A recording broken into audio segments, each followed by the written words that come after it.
We are back after, man, I think it was like a month, right? Oh It's yeah. been a it's been a way too many like delays, and it's like, yeah, no, I can't do it tonight. No, sorry, I can't do it tonight. And now we were finally back. I'm really, really happy that we're back. I Me too, buddy. yeah, I missed you. yeah, I missed you too, man. It's been so long, so much has happened. Yeah. And we're back with, I think that is this the 50th episode? I don't keep track, man. I have no idea. Wait, hold on. Let me go on. I mean, I could just check by looking at the channel. It's been It too long. That's all I know. It's been way too long. like the 48th or something, or like let me see. It's almost like we can do this later. Not on a Yeah, okay. scheduled time. We're on the 48th episode. Nice. Okay. Nice. That's pretty good. I'm happy with how many episodes we have, and yeah, this has been very fun. Yeah, Um, they just keep going up yeah, like linear time. yeah. Who would have knew? But yeah, a lot has happened. I turned 21 Wait, when in October. are you? Do you feel different? Do you feel like life is slowly going to go downhill now? You think there's no purpose left? No, absolutely not. Actually, quite the contrary. Good. Um, I'm glad you found yourself being able to drink. and tobacco too, right? Oh, that's true. They did raise that age in Virginia. Yeah. Yeah, Congratulations. thank you. Yeah, so I got some cigars now, and it's great because I'm actually getting into them. Because before, like, God, you're oh no, you're giving me a cigar now. well, yeah, I like cigars. I mean, God, I swear. I find it annoying that Andrew Tate types like cigars, but I don't care. I enjoy them. So They like everything pseudo classy, so you know, cigars are pretty have classy fun with though. that. Like they're I guess. but no, cigarettes. I've tried them. They're terrible. Yeah, I can't stand this. I at least don't mind the smell of cigars, but cigarettes I can't stand. It's an instant headache. Yeah. And that just drains your wallet. It's like Yeah. how many a pack or some shit? Well, aren't cigars not expensive too? No, they are, but I don't get them all the time. Like I don't smoke a cigar every day. I'm saying like if you buy a pack of cigarettes like every day. I know not everyone I who's could. I I know could just imagine you going home from after a long day, and you go in your little small ass room, and then you have your fucking humidor that's shoved in the corner by your bed, and you're like, I'm gonna go relax on my man made porch out in the back that looks the same as every other house. no, our house doesn't even have a porch. Rip. Damn, No, you got a townhouse with no porch and no deck? That sucks. no, but we have so it's on the end, right? So the wall instead of it just being a wall, it has windows, right? Which just really opens everything up and you get a really nice view. So, no, it really makes up for it because otherwise I would just feel really claustrophobic. And if there's just like another wall there, I would feel really weird. Well, I'm glad you don't feel claustrophobic. That's nice. Yeah. No, me and my buddy, we went to Old Town and smoked them on the bench. Did you wear fedoras too? Did you complete it? Not when I was smoking the cigar, no. Well, that's more than I would have pictured. So congratulations, Will. No, I'll only wear a fedora like to church or something like that. Um, I guess it's an appropriate place to wear a fedora. Either I that guess. or right. Or I guess like if I was gonna wear a hat casually, I wouldn't wear a fedora. I'd wear like a Panamanian hat. They're basically identical. No, but that's like a lot. That's a lot more casual than a fedora. I think at least.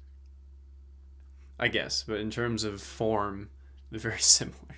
Yeah, but Very very specific type of dude wears those hats. sure. Yeah, atheists, and that pisses me off because they appropriated that.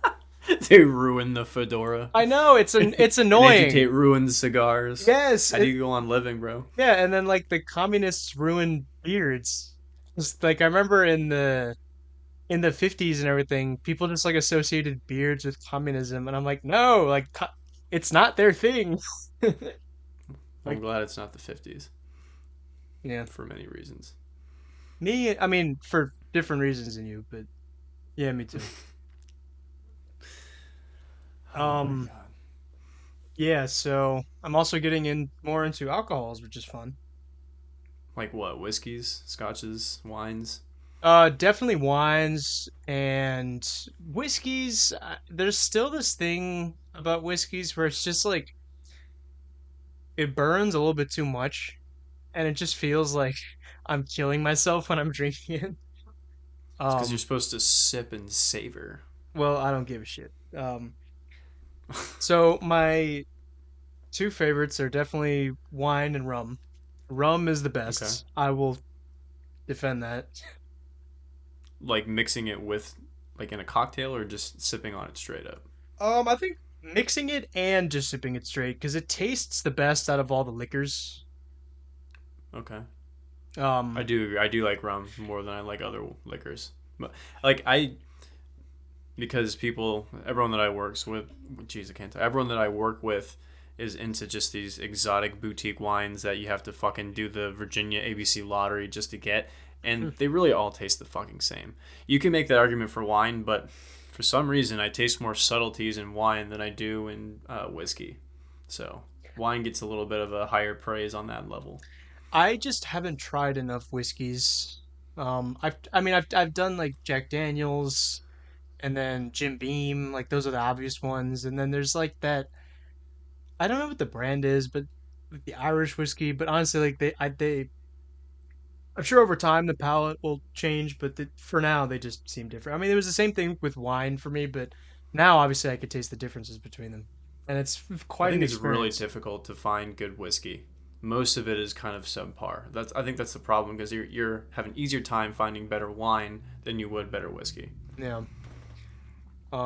I must say though, I think the intoxication from wine is better than like any of the other ones. It's very Yeah, it wine wine drunk is a vibe. I'm not gonna lie. yeah, exactly because and wine is also it has health benefits. Like and as far as alcohol goes, it's like the least not bad for you. Alcohol. I hate when people like when they use the health benefits for alcohol because obviously it's alcohol. It fucks your brain up no matter how much you consume of it or how frequent. But like the benefits is just from the fucking grapes. Like it's not from the fermentation of the Yeah, grapes. I right. believe it's just from the Exactly, fucking yeah. grapes. So just eat grapes if you want the health benefits of fucking wine. Right, yeah. Just don't drink beer. Whatever you're gonna drink, just don't drink beer. Beer is probably the worst you can drink. Is it I'm not disputing, but I'm just curious like is it really?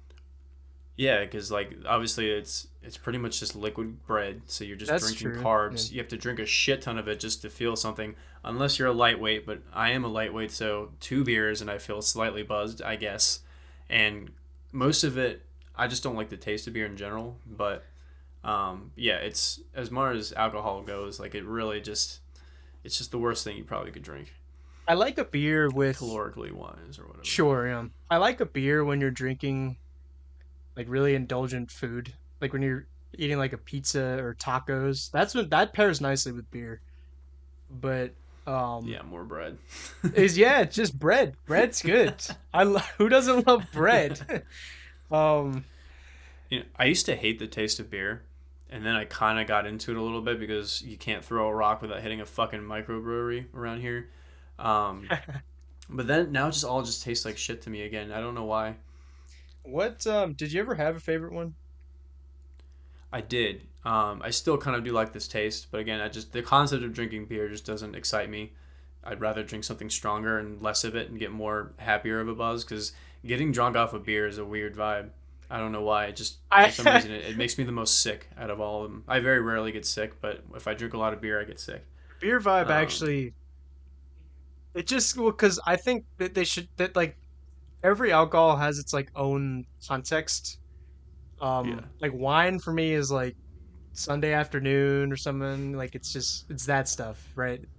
It's yeah, that vibe. But beer is like campfire with all the friends, and you just drink them over time. Like I don't like I don't chug any alcohol. And also, I mean, I don't get drunk really. It's really just like it's just that Catholic buzz, right? But um, yeah. which Not the is Mormon buzz, the Catholic buzz. which is real, yeah, which is really enjoyable. But it's just it's I don't know, it's something about the sitting on the campfire, drinking beers, and you just get into it. It's fun. I guess it depends on who you're with, but to answer your question, I think my favorite beer is Vienna Lagers, and there is a Virginia one that's really good, Devil's Backbone. It's pretty popular, so I like to drink that for a while. It was Really, best on tap. In the can, it kind of sucked, but best on tap. that's the meme. Everyone's it's got to be on tap, bro. It's not like that for a lot of beers, but especially because most bars don't clean their fucking taps, so a lot of times they kind of taste like cleaner or it's just very sour. Um, but for ones that do, yeah, they do. Oh yeah, when I was in El Salvador, I tried the Salvadoran beers, and they're pretty good. What were the flavors? Like, what were their profiles? I don't think I've ever had one. Um, it's hard to describe. They're like a like Miller High Life. Okay, yeah, It's like that kind of beer. Um, interesting. one of them was slightly different because there's three. One of them was slightly different than the other one. So it's Pilsener, which is the most famous one, which is a lager. You Um, mean Pilsner? Pilsener, yeah. Okay. Um, well, sorry, because in Spanish they just say Pilsener, so I just heard that and that's what I think of it as. There's another one called Golden, and then there's Suprema, which is I think is the coolest name. But Suprema. I'd yeah, drink that. um, Golden was my girlfriend was explaining to me was like the more girly one, and Pilseners and Suprema are like the manly ones apparently. You know um, what's funny? I didn't know that back in the Roman times that beer was the feminine drink and wine was the masculine drink, I can see that. Um, which is crazy how times have changed. yeah, I know, but it's always interesting to look back and see how in the ancient world how they viewed all these things. Um, yeah, and then there's have you heard of the Portuguese beer called Superbock? No, I'm not really a connoisseur of imported beer. I've always just drank like local craft stuff because I didn't like the taste of regular beer from Mm. stores. Well, that beer is fantastic, and I would definitely recommend that. Just start a review channel. You ever see those channels of guys just that review alcohol that just sit down and just like fucking just drink like these very asinine, just weird niche alcoholic drinks, and it's just crazy because you're sitting there watching like you like regardless of the fact if you even have the same flavor profile, it's just like you know what based off of his adjectives of this beer, I'm gonna go try it. Like, it's just wild to me because I taste it like it tastes the fucking same. They all taste like variations of each other. Yeah, They're not unique. there's I don't know if he said this like it also applies to beer, but Roger Scruton, the British philosopher, was talking about how a lot of the taste of wine comes from the name it has. Because like when you have all of these people blindfolded with like a taste test of wine, they end up liking the cheaper American wine, right? Yeah, But of course when a wine has like some cool Spanish name, you're just gonna think that one's better just because that's just how your brain works. Um, yeah. The prestige definitely is there. The placebo of like if you, and this is true when you go to wineries because they always hint at you like this is the forefront flavor that you get. This is the kind of the remnants while you're drinking it, and then this is the aftertaste. And they always tell you what botanicals are in there, what barrel it's aged in, how long it's been aged, the notes if it's is it fruity, is it more dry, is it sweet. yeah. Like when you have that going into it, it's like you're forcing yourself to like hint out those flavors, which I guess in itself is an experience because if you're just a blindfold and just drink it, if you had to do it on your own without thinking about it, you might not have tasted those flavors, even subconsciously you banged it into your head before you took a sip. So I Well, guess there yeah, is something to be said about that. because I like how like when you see chefs talking about the materials they use and how they have to like heat the butter in the pan for like a certain amount of time and it brings out this flavor and that flavor. Like that's interesting to me. because like I Yeah, I don't care. Like when I cook my chicken or I cook my eggs, I just turn on the pan and like I don't really care. But um, yeah. I don't have a trained palate. you know, but rum is just I love rum. Rum is king. Rum was the first alcohol that I tried um, on my own that I really wanted because I liked the idea of rum on paper. Yeah, on paper it's the best too. Yeah. So I remember the first time I was so excited. I had someone buy a bottle for me, and I was doing research online. I was picking out all the different types and all the flavors and which one I think I'd like, and I picked the one that I liked the name of, the history, blah blah blah, and I got it and it fucking hated how it tasted. I was, I was so disappointed. But I eventually did grow to like the flavor of rum, especially like on cruise ships. Everyone will just throw you a Jack or a rum and Coke. So Yeah, it's similar to, and then this goes for like pretty much all alcohols. It grows on you in the way that like like when you're a kid and you try coffee or tea, you're like ew ew, like you want something with like just all the sugar and all that stuff. But yeah, when you actually get to just taste the liquid as it is with no added bullshit, like it's nice and it's just it's cool to get to like be getting into all that stuff. I remember I my birthday I bought my first alcohol. what'd you buy? I bought Malibu. That's not even like that's like white girl party rum. That's not even real rum. Well, I've had other rums. I just happen to like the taste of it. Um, I mean, it doesn't taste bad. It's also not really that strong too, so you have to drink a lot of it. well, I don't need that. Um, I got I'm one of that. those I drink for the flavor kind of dudes. It's very noble. Not always. I like Bacardi, and then there's I Okay. I got a really cool Guatemalan rum in El Salvador, which I think is actually better than all the other ones I've tried. And then I got D- the Bailey's Irish Cream, which is always excellent. So you're allowed to bring that back on the plane? Yeah, I mean, if as long as it's in a, they don't Okay. care. I don't know why. I always thought it was such a hassle to bring back alcohol on the plane from countries, but I guess they're starting to loose restrictions, or I don't know. I remember we were trying to get a bottle of something when we went to Italy, and it was going to be a problem that we couldn't take back on the plane. So, but Yeah, I don't know. because I asked my mom if like it was something if, like if you were able to do that, and she said when she went to Europe, she brought something back, but then it broke in the bag and everything like Oh no. yeah. So I had to put a bunch of like cushioning with my clothes and everything, and I was so worried it was gonna, Yeah. but it wasn't. It was great. So now I have my Botran Guatemalan rum, and it's excellent. Cool. That shit was only $8.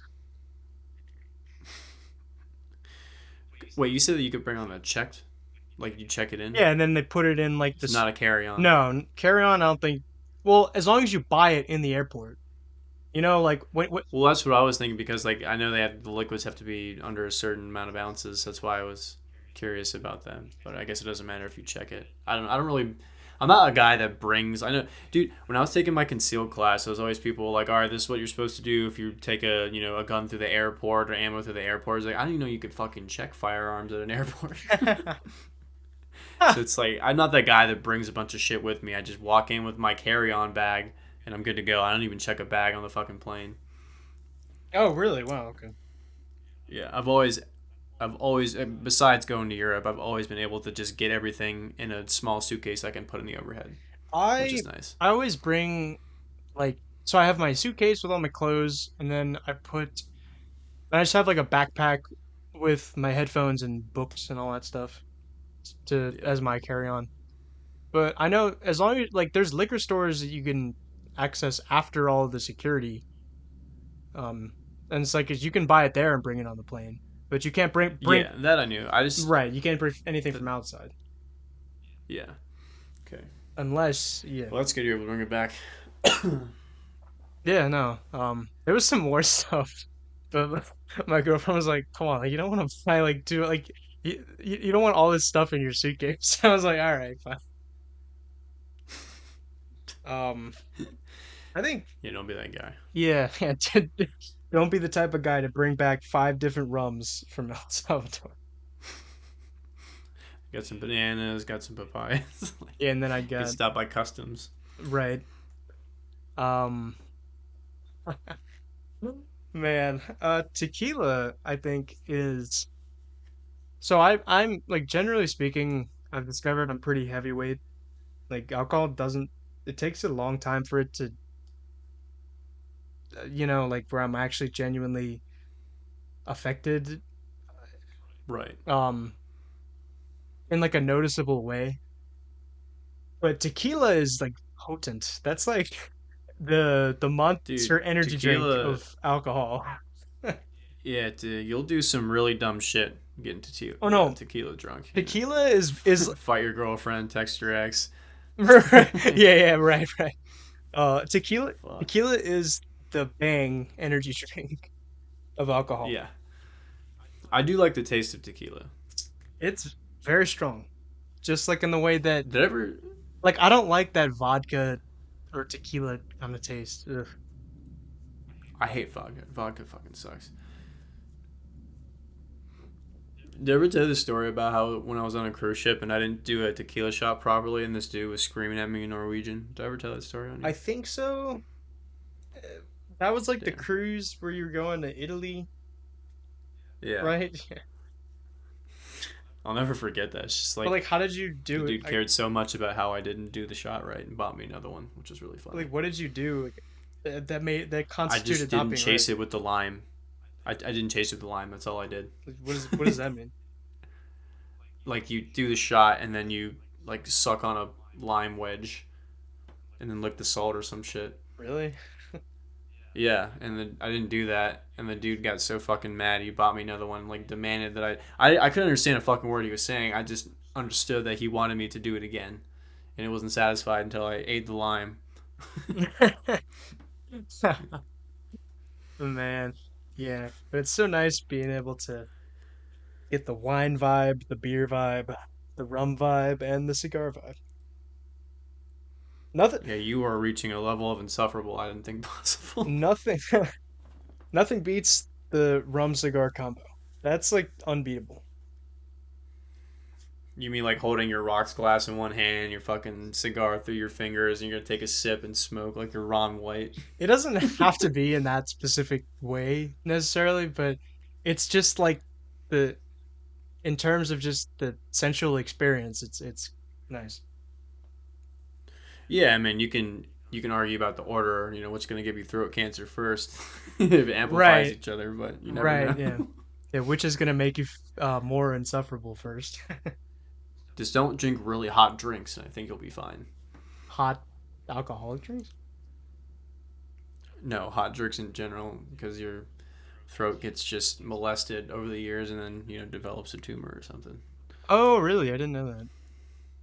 Yeah, hot drinks does it. It's the that and eating someone out with a STD, leading cause of throat cancer. That is understandable, but I didn't know that about hot water.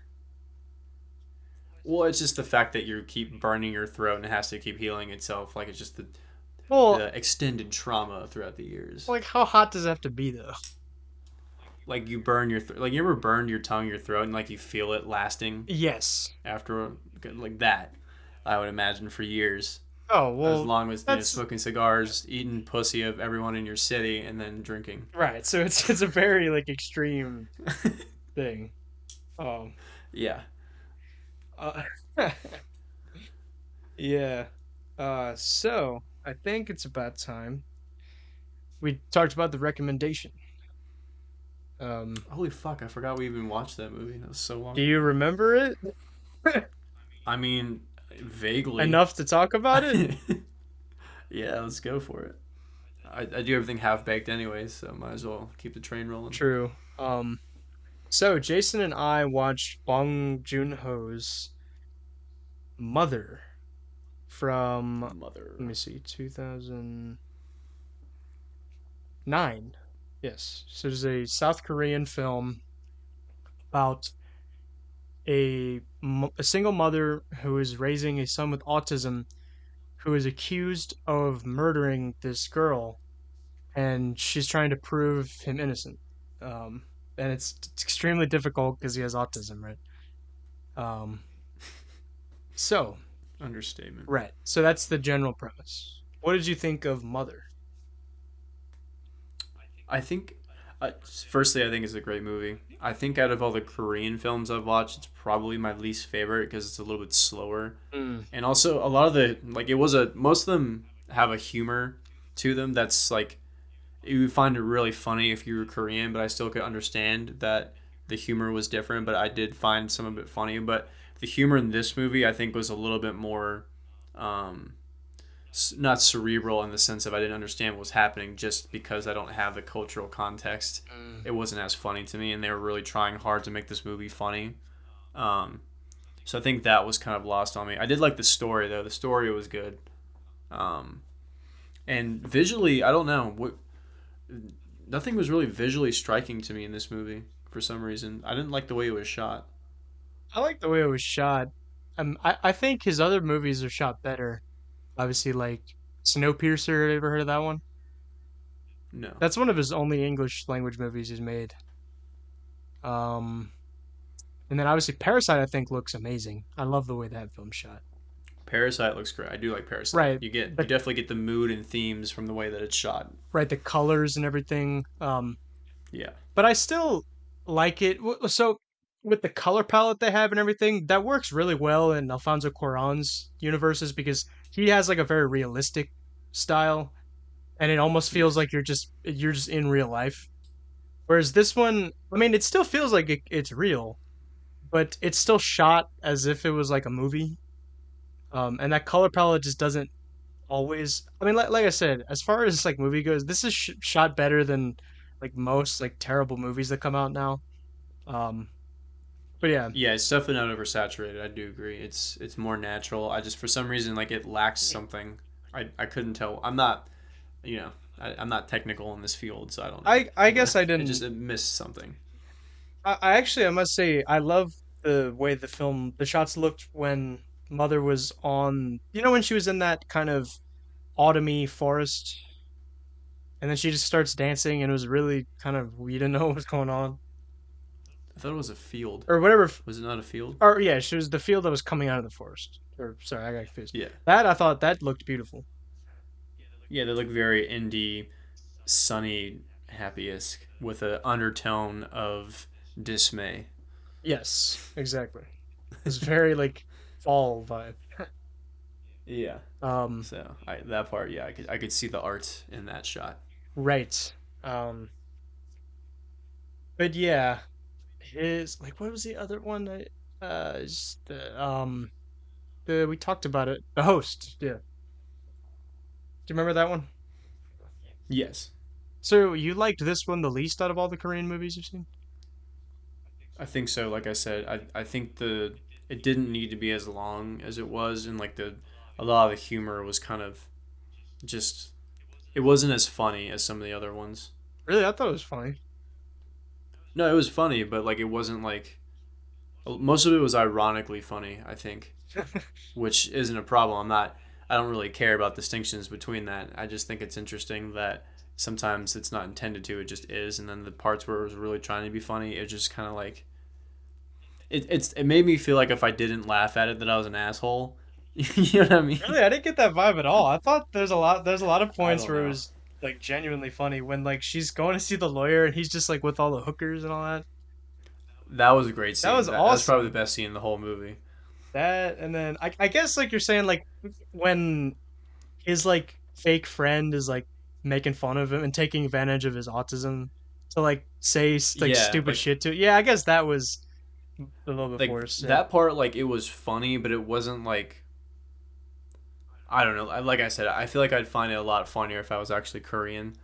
Although I am curious to learn if people that like would find this movie, like people in Korea would find this movie really funny, or if they just think it was stupid. That's what I'm curious to know. Right, right.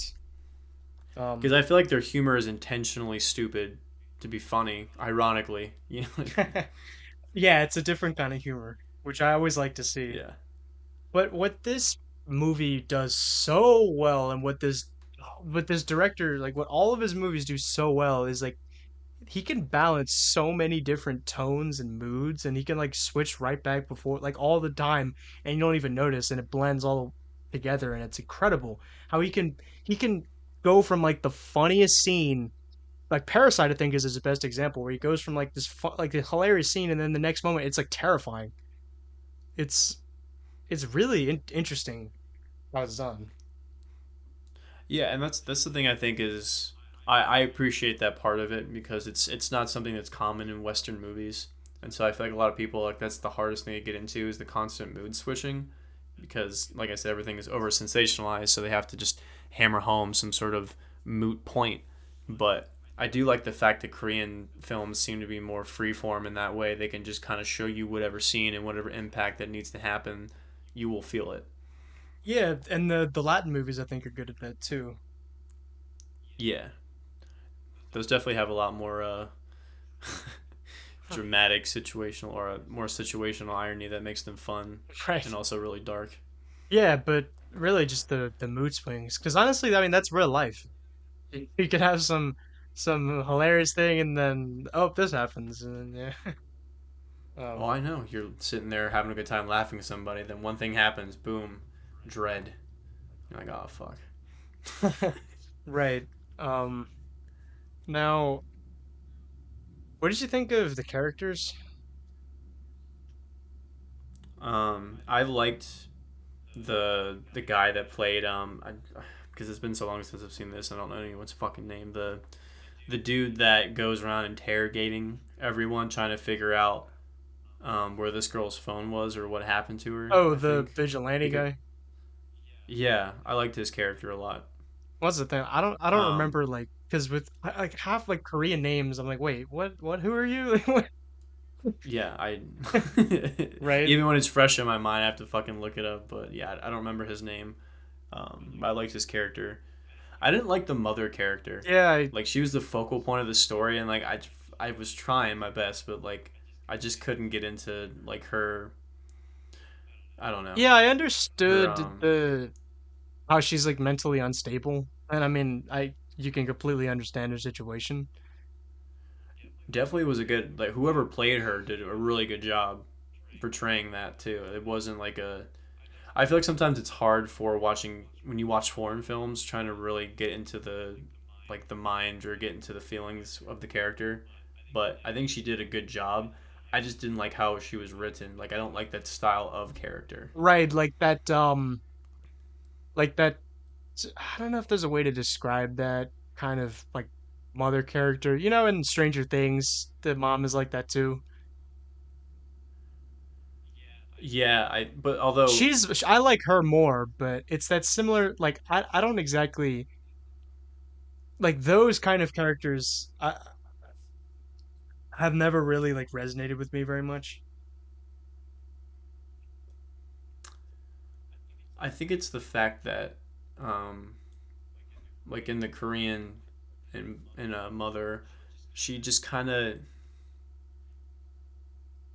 she was too and I actually didn't like this about the I don't remember the mother's name in Stranger Things either like just like the amount of like worry and anxiety every fucking scene was just too much. Right, exactly. Like I hate the anxious mother character. For sure. I think that's what I didn't like about it Well, yeah, specifically. it's the exactly. It's the anxious mother character. Yeah. Because like I think they're both introspective and it's cool watching them figure shit out that no one else can figure out. That's all well and good, but like just the actual personality of them is just it's kind of grating to watch after like the first hour. Well, right, because those people in real life, I'm sure they also would not be not very be like pleasant. Insufferable. Right, Yeah, you would they not wouldn't want to be talk to them for more than they five wouldn't be minutes. pleasant to be around. Exactly. You'd be like, oh, that sucks, and then move on. Right. Thoughts and prayers, bitch. Like, Right. Um, I thought the scene where she just murders that guy who she thought actually did it, the who actually killed the girl, that gave me chills. Just in the way that the well, violence in Parasite also gave me chills. That's the true motherly love right there. Yeah, right. I thought she killed him because he had some evidence that it was actually her son that did it, and so she killed him because he was gonna call the police and like add that as further evidence. Yeah, well, so I mean, he just explained the story, and then it was showing it from. I mean, I guess like initially we were led to be like we were led to believe that it was his perspective, but then the more like I thought about it, I kind of perceived it as okay, maybe this actually how it was, and then because we'd only heard the story technically from the the autistic son's perspective, so I guess of course I guess not of course, but he's probably gonna not get it 100% right. I don't know, or Well, that was the whole point. Like the whole time you're thinking there was someone else that killed this girl and then framed the autistic kid, and then it eventually comes to find out that through this guy's perspective, even though he was led to be the murderer for the first portion of our time meeting him on screen, it was actually her son that still did the crime, and then he got murdered because he realized that, and then she wanted to keep that a secret because she wanted her son to be free and not go back to prison. yeah, yeah. But the way Um, the mystery unfolds is really exciting. And I love when he has that he thinks back to that night and then he sees like for like a split second you could see that guy in the window. I thought that was awesome. And yeah, then he remembers it. That was yeah. so well done. It's really really suspenseful and creepy and like I said, it's so many different things blended and it works. Yeah, I really did like the story. I did. That was a good story. Yeah. And I just always love the Korean vibe. There's a Yeah, I do like Korean. I like how they tell stories. I like the crazy shit that they think up. And I like the how unnatural their conversations would be if it were in America. Like that part's always cool to watch like really good actors like relay insane scenes that you'd never think of or like dialogue you'd never think of, which is really right. cool because I feel like most movies now are predictable. Like you can pretty much guess the motives if not down to the fucking words that they say before they say them and like it's all predictable now. So I think that's why it's just a great breath of fresh air. Yeah, they had that. I forgot what channel it was. Like it was like she would put things in like a spin the wheel, and it's like write a fake script for a, and it's like a Pixar movie about blank, and then he could just instantly come up with like the fake script that totally would have been written if this was actually made. Or it was like a Marvel Yeah. movie about this or something. um, yeah, because now like you know the meme for like Marvel fans is like I saw the good guys beat the bad guys for the 40,000th time or It's like now with shittier CGI. yeah, no, that's a that's a something I've noticed. It looks terrible. It's because everything Disney touches, they fucking just water down and cut costs and make budgets. Just fucking Oh yeah, I mean they're just riding the success from the 90s. That's like the only reason why they yeah. have money. They finally bought Hulu. There's I don't think there's any more avenues left to own. So Hulu was I think the last Did piece. they Probably did Netflix. they ever buy Fox or I don't fucking know. oh no no. If they didn't, it's Oh coming no, soon. they bought Fox, but I think the last big studio they don't have is um what is it Universal. They don't have Universal. Yeah, um but that's good if they have that then it's done. They have everything. yeah. I mean, they've been catching so much shit lately for everything. Yeah, no one likes them, Like like I don't literally no one likes them anymore.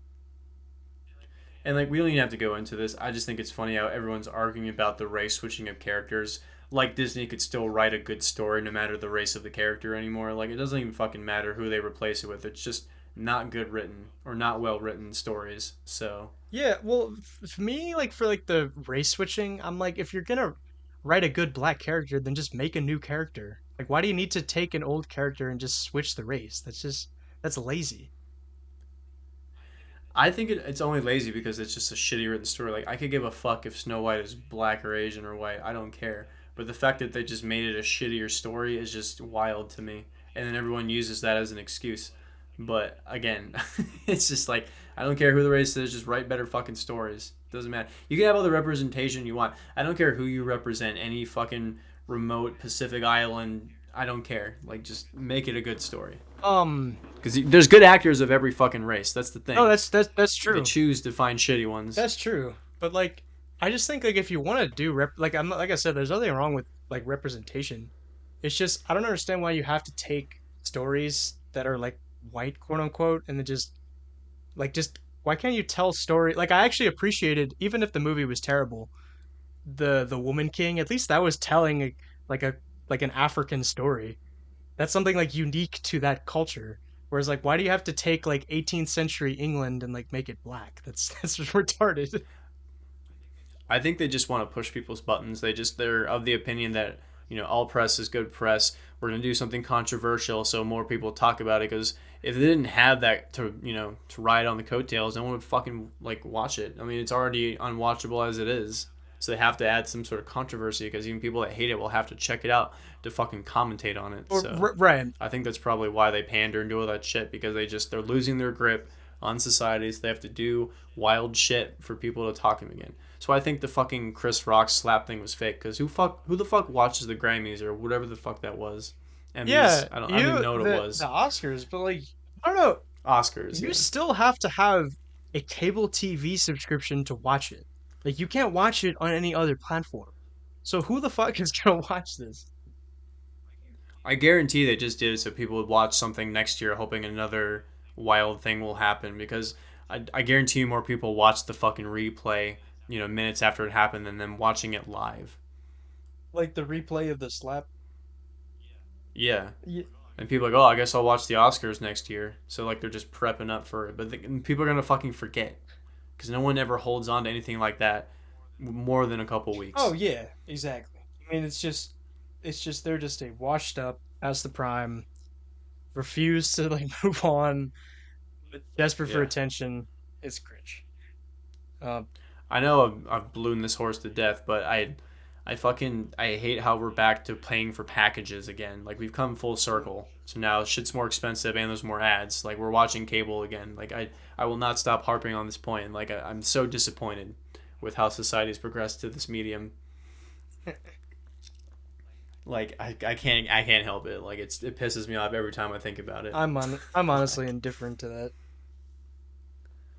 I should be, but the fact that like every time I want to watch something, like oh, what fucking dumbass service do I have to download and pay $7 a month for? If I'm lucky to even get a fucking trial period where I don't even have to spend it, and then I'll forget to cancel it, and then like oh fuck, I guess I'll keep it and have to watch this shitty stuff on here for a month, and then it's just like what, I'll forget about it entirely. So now I'm paying like $60 and shit I don't even watch every month. That I actually do agree with you. How like every single, not you per se, but how a lot of people are like this, where it's like every single show they like is on like 17 different streaming services.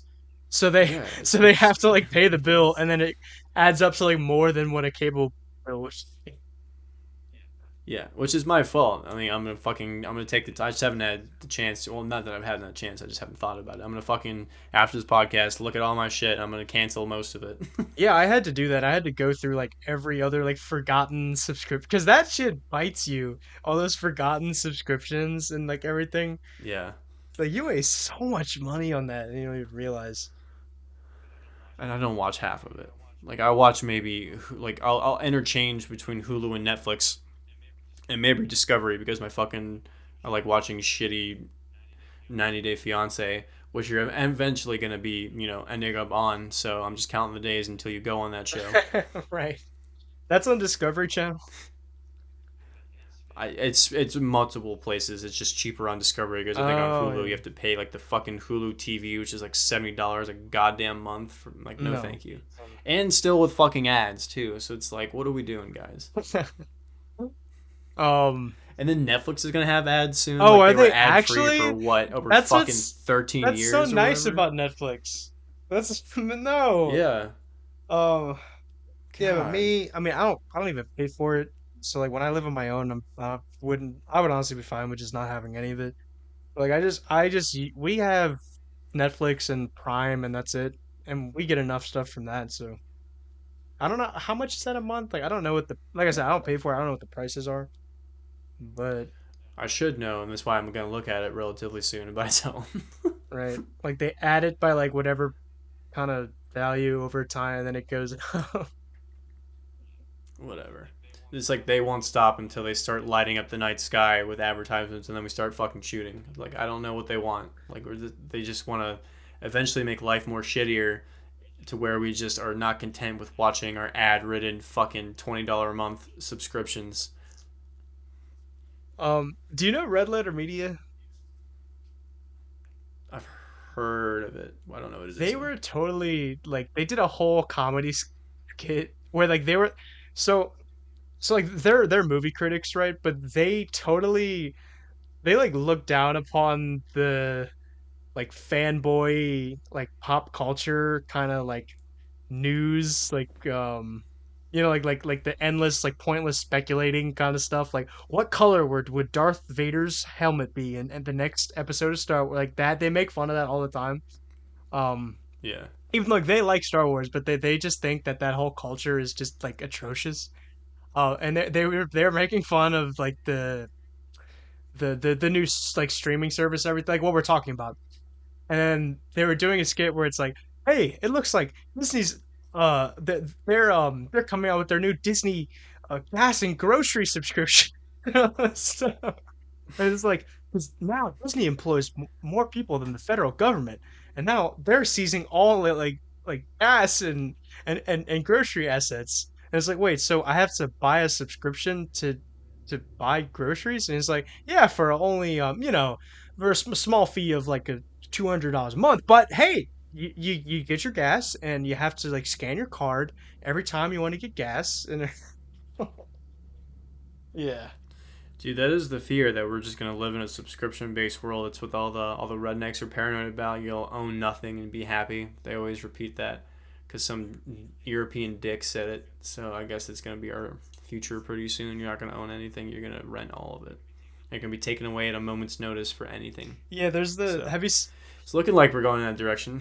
You have never I know. showed you the meme where it's like Peter Griffin in the electric chair, and it's like me in the future when I was happy from not owning.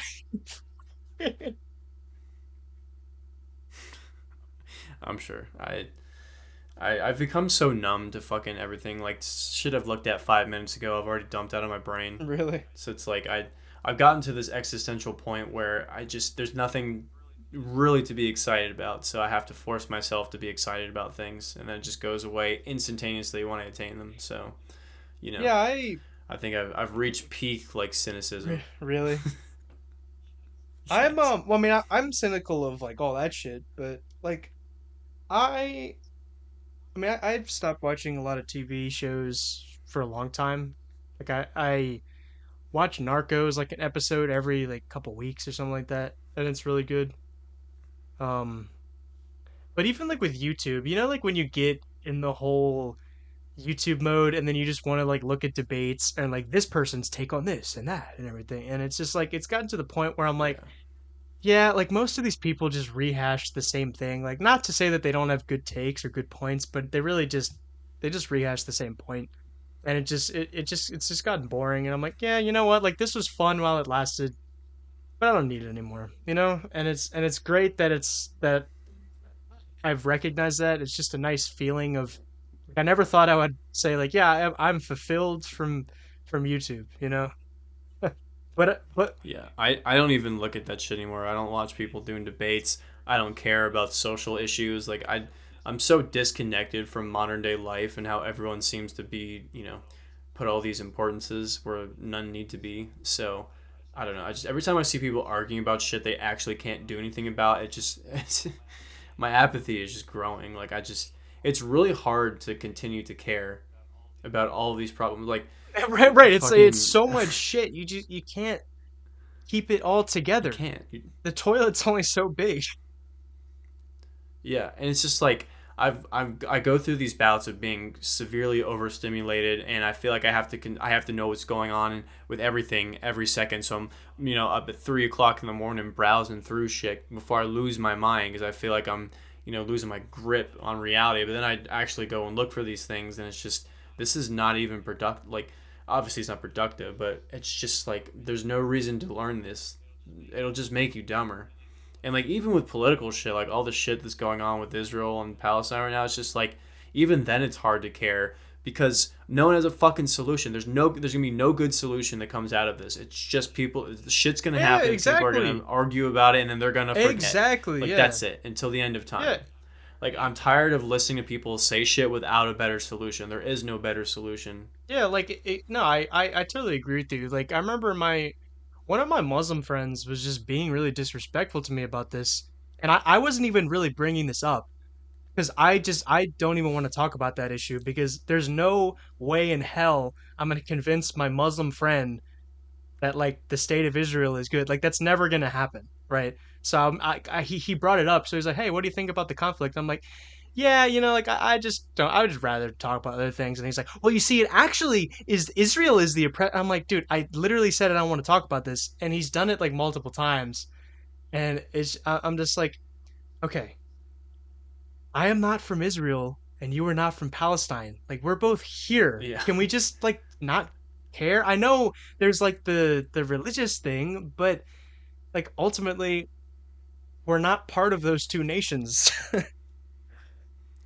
Well, my thing is like, yeah, we don't have the context because none of them there, but some people are. Some people have families on both sides of the conflict, and that's always my main point. No one fucking wins. No side wins. Like it's always the civilians of these countries that fucking struggle. And like I said, we can argue back and forth all day. The fucking it never the reality doesn't change. Like all these protests and all this shit, all this money that's probably going to be donated, it's not going to do fucking shit. It's just going to keep getting worse around the globe, and no one seems to have a suitable long-term fix for it. So we're just going to do this until we eventually kill each other, all of us, until we extinct each other on the planet. Like it's this is our end times. Like this is the best we can do as a society. We can't grow any more in understanding or innovation. We're just going to fucking continue to just kill each other. It's just this is just inevitable. Like just fucking hurry and speed it up because I'm tired of listening to people pretend to care about it. I really am.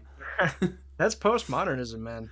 Like Like just I'm the sound unhinged right now because like I'm feeling it. I'm at my wits end. yeah, that's what like I remember my like he asked me, he was like, "So what do you think of the conflict?" And I was like, "Well, I'd rather not talk about it." This is a different friend actually. And then he's like, "Well, like, isn't it obvious that Israel is the oppressor?" I'm like, "Nah, I don't know. I mean, it's pretty complicated. It's really sad for like like For right, everyone. exactly." And I said ultimately, Literally right, everyone. and I told him I was like, ultimately, I just because I'm a Christian, I would just prefer it to be. I mean, it's a dream, but I know it's not gonna happen. But I would just rather it be under Christian hands. And that's just like I think is a fair take. But then he just goes on the rant again, and it made me annoyed because I'm like this like yeah. Dude, I'm glad I don't have friends that just like whenever some bullshit happens, they just text me like, "What do you think about this?" Like, how many friends do you have that are like that? I would lose my mind. Like, I would just fucking This was really only a unique situation. This doesn't maybe like I mean there's been times where people get mad at me because like I posted something on Snapchat or something, but I like literally didn't say anything to him, and then he just like texts me. but yeah, you tell me you get into these like debates or these quasi discussions with your friends like every time some things happen. Like I'm glad like my parents are the only people that like get political about shit, but I don't have to see them that often. Like my girlfriend doesn't give a fuck. So it's like every time something happens, she doesn't have to like, "Hey, can we talk about this?" or "What do you think the implications of this are?" Like I'm glad I don't have to like deal with people that just require those discussions to make themselves feel better. Like I really I'm glad I'm around people that can give a It's fuck. not no. Honestly. Typically, when I'm in debates with people, like I've talked to you about like the religious debates, those mostly just come out of us like just having a regular conversation, and it's natural. It's not like I walk to him and I'm like, "Have you ever considered Catholicism?" Or he comes up to me like, "Have you ever considered Islam?" Like that. That's not how we start the conversation. Like we're buddies. I mean, it just comes out naturally because Islam is a big part of their lives and Catholicism is a big part of my life, right? Um, but no, like most politics is just like I don't really talk about that anymore because like what I've real I mean I used to, right? But like the more I realize it's just like they're literally just like two forms of boomerism. Like literally, there like Yeah. there's no like, like you said, like neither one works, honestly. I just have yet to hear an actual good idea that like nothing like, and people get mad about it. It's like, well, it's a complex issue. It's like it's complex in the fact that it won't be solved. Like it could be a simple solution to solve it. It's just not going to happen because there's too much money and there's too much influence from other outside sources at play. That's why it's Yeah, complicated. it's just Like hard, yeah. Like you can blame whatever side, right? It's easy to fucking make everything black and white, but the fact that the solutions aren't simple is why it's complicated. Like, and people like can pretend all they want how much they care and how they're so empathetic to people dying around the planet and all these injustices that happen, but they don't do anything to stop it. yeah. And they, even the people that are on the front lines that try to actually like, pick up a gun and defend whatever the fuck, or actually like are there doing like, consequential shit, it still is not gonna fucking solve it. It's nothing will fucking solve this ever. Well, yeah, because it's all just it's no Jesus, like I've talked about. One side's gonna win, one side's gonna lose, and people are gonna argue about what side is the right one. So it's just like there is no amicable discussion to be held. That's why it's just such a stupid thing to argue about. Because for the most part, I would say 99% of people have no influence and won't even do anything. Period. Besides complaining about it online. So I'm just tired of hearing it. It just really grates on me. Yeah. Well, I mean, politics like it naturally does come up in conversations I have just because I mean, like humans are political creatures, right? Um, but typically, so like if I do actually end up getting into an argument, like I don't use even if like my values because I'm a Catholic, right, tend to align with certain values on the political right. I never really argue like as a like I've talked about this. I never argue as like a quote unquote conservative where like capitalism is like the ultimate good. I'm like no, I don't agree with that at all. And like and if I'm in a debate with a leftist where I mean I despise all of their views, right? Not because I'm a capitalist, but because I'm a Catholic, right? Like I believe in God and all these things. They always try to like dock me with like the well like the conservatives are actually and I'm like yeah I agree with you like and it's just because people I don't get where people lost this ability to just like I don't know where the shift happens where everyone just they can't like just argue like a human being. They have to choose some arbitrary side that doesn't give a fuck about them. Like that's what I've never well understood. it's It's just false like dichotomies we're like not. the like most Yeah. people cannot fathom the idea that they think in a paradigm, right? Whereas like most people just think they're like neutral people that they come up with these ideas on their own. Like no, like no, like I don't care how Yeah. much you think you didn't. Like we all think in paradigms, we all have dogmas. Like don't try to say you're beyond that. Like if you think that, then that's the dogma and framework you're working with, right? So that's Yeah, and right, that sort of hubris is hard to admit too. That part took me a while to come to realization that the stuff that I'm thinking probably isn't original. right. Like that It's takes a very very hard exactly yeah. look at yourself to realize that. Right. So that's why Right now.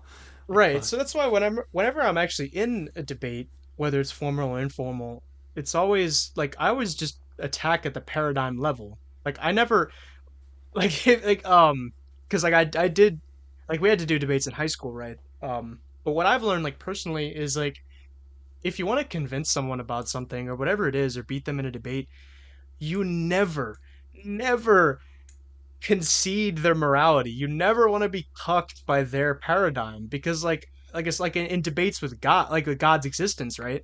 They'll always pull stuff out like well like God is evil. He did all these evil things instead of trying to like for 2 hours trying to explain to people that no, they were actually good things. What you can do is just ask them, well, like what's evil, right? Because that'll make them question their assumptions and their paradigm, right? And that applies Yeah. to like almost anything. I mean, it's in some ways it's kind of harder to do that with um with certain other Christian denominations because right, we both agree that God is good, right? So then it can be a little bit harder to explain well what specifically is the good and and stuff like that, right? But it's just when the second I realized that it's just it's about paradigms and the paradigm level and presuppositions. It just made me realize like how simple things are, honestly. Like things aren't that complicated. People complicate the shit out of things, you know? And they always try to say, "Oh, well, it's more complicated that, or it's not black and white." Well, it's like in reality, it's pretty concrete, you know. I mean, obviously, because we're humans and we're imperfect and like we're fallen, right? That's why we've, so, like the Tower of Babel, like we split up, right? And we're gonna have all these different like whatever. But in reality, it's just it's pretty simple. The truth. I just don't think it's useful to have those types of debates because at the end of the day, not only did two people not come to an understanding, they're going to go back to thinking what they thought before the debate happened. Like there is no concrete solutions to it, and again, like that's why I'm so apathetic when people argue back and forth about all of this. Is because like I used to think that it was good to hear out everyone's side and like you need dissenting opinion, but I'm more of like if there's no direct results that come from any sort of discussion, it's better to have not been said. I think from both sides in the first place because it's just blowing air, just fucking hawking steam, and then we're back to square one again. The people that actually figure shit out and innovate and actually have concrete fixes for things usually get pushed under the bus or their Right. shit No. never gets funded or they get like so red taped that they just give up. And so like it's clearly not what solves things. So if you don't have the right amount of influence and just the right amount of money at the right amount of time, like your words mean nothing. No one's a fucking revolutionary. Like people are like, oh, look at what all these protests solved in the past. Like shit's more like overt now than it was covert. Like you really have no rights. Your consent in our governing process means nothing. You are at the fucking mercy of whoever decides to buy stocks that day at whatever particular issue. We're still like and this is the most political I'll get right now. The people that voted for Biden, and I don't think Trump would do any different. Like I don't want to hear people talk about you need to participate in voting. And I don't believe this logic. I'm just going to use their logic. So everyone that voted for Biden, you fucking voted for this shit. If you think Israel is this bad oppressive force, then we're giving them billions of dollars and we've given them so many weapons, sold them so many weapons. Like they fucking own us, and you voted for it. If you want to see it as that logic, so I think the people that didn't vote are the only ones that really have a right to say anything about this conflict because they did not vote this shit into power. Like I said, I don't think Trump would be any different. I think he would do the same thing because, like I said, Israel fucking owns us. So there you go. There's your insight for the fucking year. Yeah. No. Like that was good. That was a good take. So that's not like why you're very right about the voting and the Israel stuff. But so that's why me like when I see all of this shit, when you see like all of these possible like when people say, "Oh, this is the way," like it just realize like when it comes to all these temporal matters, that's why like at the end of the day, I'm like, this is all temporary, right? Like every earthly kingdom will cease, will end, right? The only kingdom that lasts forever is God's, right? So that's why I don't I'm not advocating for capitalism or like lower taxes or like freedom. Like I don't give a shit about that.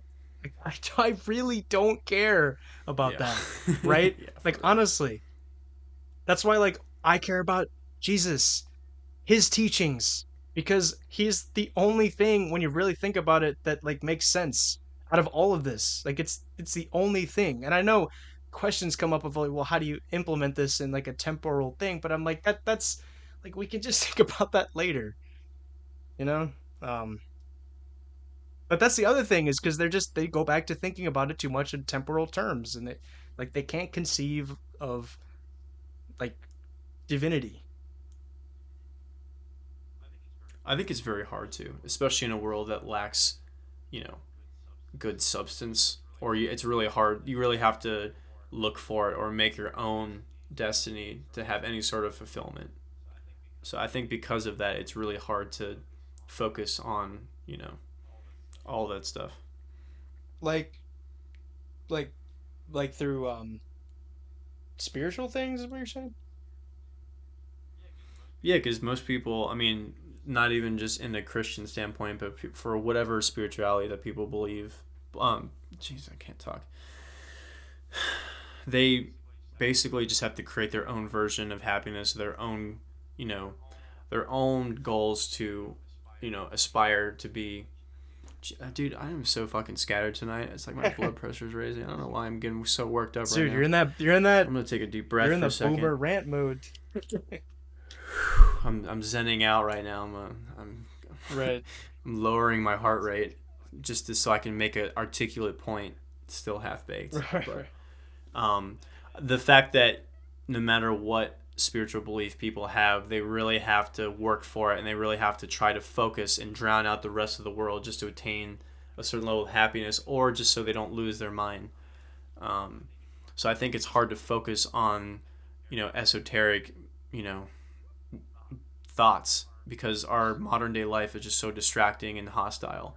You're almost like in survival. It's hard to focus on better outcomes when you're in survival mode, or you think that you're in survival mode because you're just so have so much anxiety from all the shit thousands of miles away, and your life might be hard or your life might be fine, but you'll still feel that same level of anxiety or overstimulation. But So it's like you're always in survival mode to just be happy. that's the problem is it just because people they think that happiness like something will make them happy or someone will make them happy, right? And people get anxious all the time. It's just because like I know deep down in my heart it's just because they don't have Jesus. And like I'm being completely honest with you. I mean, you can call it whatever you want. It's just like the fact that they have no deeper purpose to aspire to, and they're just in fight mode. Like they're just trying to keep above water, whether their life is hard or not. Is my point. So like if you, that's what I'm saying. If you need a spiritual, you know, under my fucking god, if you need some spiritual roots to tap into, it doesn't matter whether it's Jesus or if you believe in other religions, Buddha, Islam, or if you're more pagan or whatever the fuck, whatever mellows you out or whatever makes you think this is the right way to be. It's just I feel like it's just harder to tap into that mindset now because you're just trying. It's like, you know, how can you buy a house when you're living paycheck to paycheck if you don't have the option to save money? It's just like you're trying to constantly work so hard to just stay afloat. And I think mentally everyone's going through that, regardless of how much material success that they have. They're just trying to keep their mind just above water because one thing they'll slip back into if you have addictive personalities or if you just lose your grip on reality or if, like you said, you think that one thing is going to give you happiness and then when you achieve it and it doesn't, then what do you do now? So Oh yeah, I mean that's just yeah. generally true of I mean I obviously think Jesus is the solution, right? But it's just people don't have any concept of transcendental, right? Or anything like greater than themselves. It's like because you could find people of like Hindu or Jewish or Sikh traditions, and they're just as probably just as happy as I am, right? Um, Yeah, and it's just it's I would yeah, say so. it's the discipline that people just don't have, and even but that's the thing. Like this is where I think that like Jesus helps a lot because with like discipline and all those things, like that obviously could be taken way too far, like with the gym and you see all these people doing like steroids and all that, or it's like they just constantly get fixated on like the win or the next win and like they can never be satisfied, you know? Um, Yeah, I think discipline can be misconstrued into zealotry. So I think like having right, a yeah. discipline doesn't mean that you have to be so rigid in how you view the world or like your expectations out of other people or yourself. So I think like having discipline is good. Honestly, I'm of the belief that I don't think every aspect of life needs to be rudimented or compart. I'm not gonna try to say compartmentalize, even though I just said it. But I believe it is though. I also think that you do need some structure. So I think like having some good thing to focus on as a discipline is great. And for me, like it's been health, so it's like been not eating like shit, not like killing myself in the gym, but just trying to keep my sanity, you know. Yeah. So I think having that, because I don't have discipline in much else in my life besides like, like my job, but you kind of have to, otherwise you'll fail. Yeah, even like having a job, um, that's still, I know everyone's situation is different. You just like describe people that it's constantly paycheck to paycheck. I have the blessing of that's not the case, right? Um, but it's just having that 5 day grind and then having the 2 days off is just it's very nice. Um, but obviously, like I don't use that time to just go and do like mindless, you know, whatever. Because like recreation, it's like you're recreating yourself back better, by you know not just by like the disciplinary aspect of like getting better at like your skills, but also like you gain a lot from consuming good art, right? Or like watching a really good movie, or having a nice conversation with your buddy like I'm doing right now. Like this is a great example of recreation. um and it's You know what's really funny about aesthetic? There's a lot of different cultures that agree that beauty and aesthetic is essential to living a high functioning oh, I society. agree a And I was hundred percent reading, 100%. who has a really strong view about that is Satanists, like Levian Satanists. I was bored the other day and I was reading about their founder because it's always funny that the cringy shit that they made up just to sound like more medieval or whatever. Um, but I went on their website because I was curious about their tenets and all the shit they believe, and one of them was aesthetic. Let me read what it says. It's like aesthetic was supposed to be highly regarded.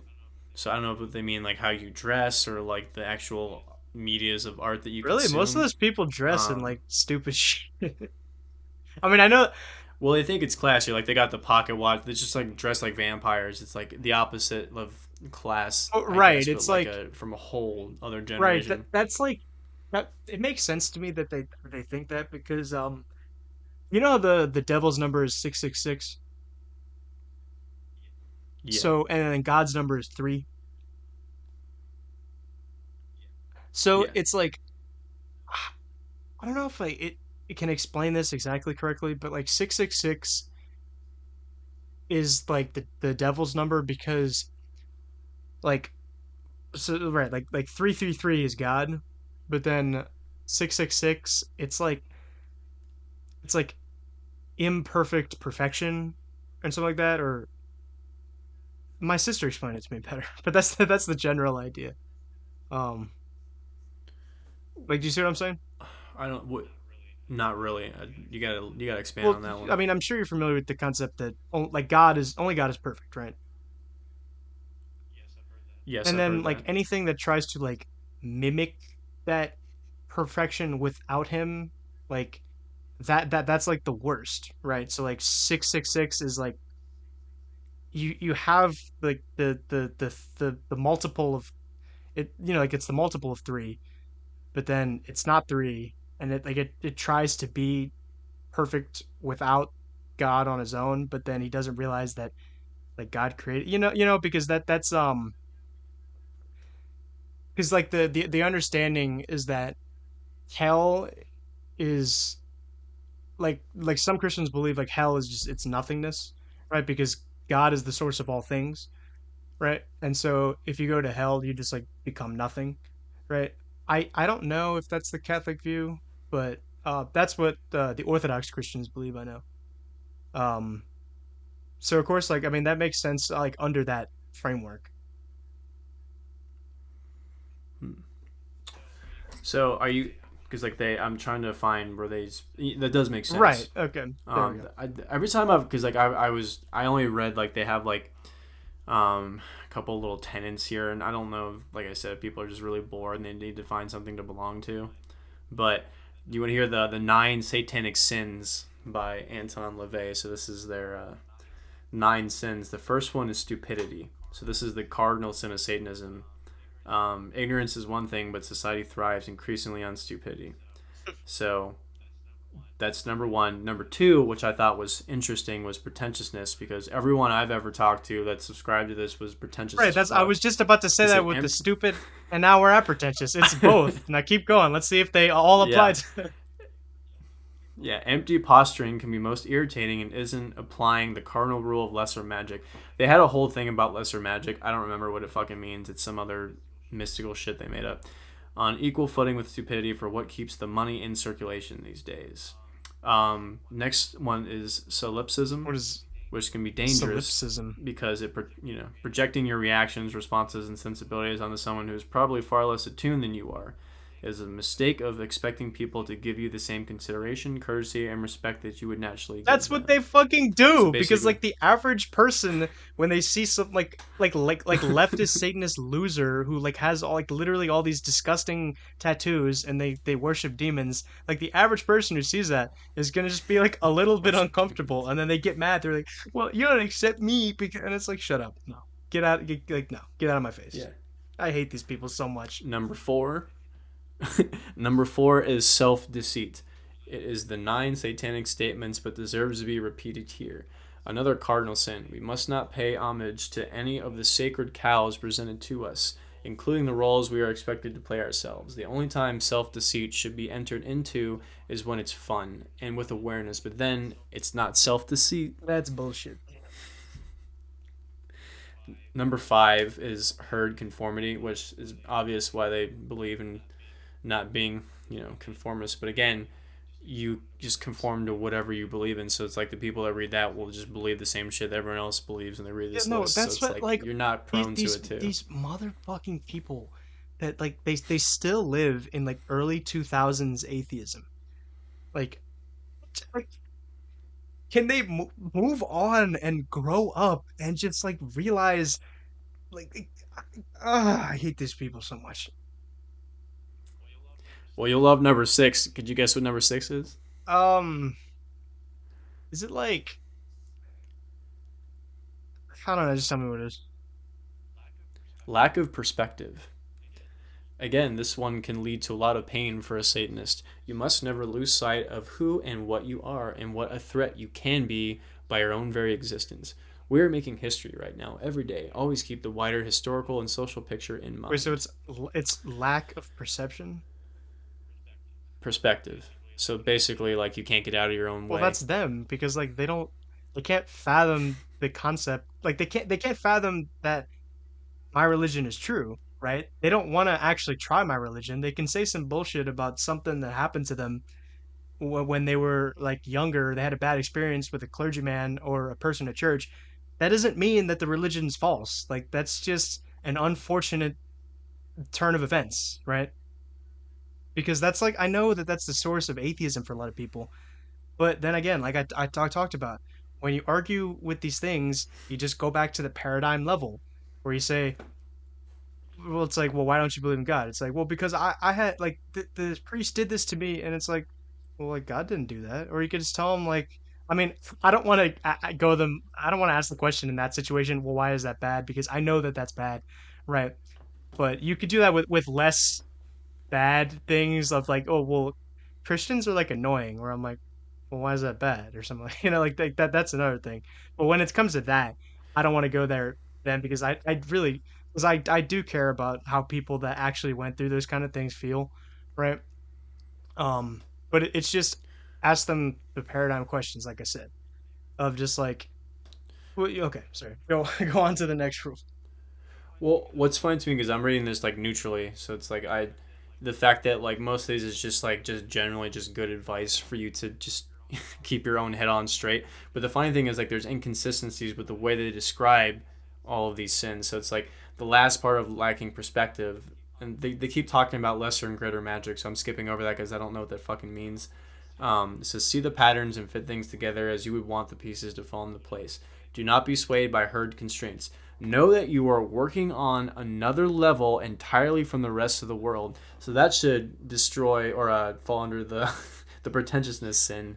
Because like if you think you're operating on a higher level from the rest of the world, you are fucking mistaken. There's always someone smarter than Well, you. look, this is the thing.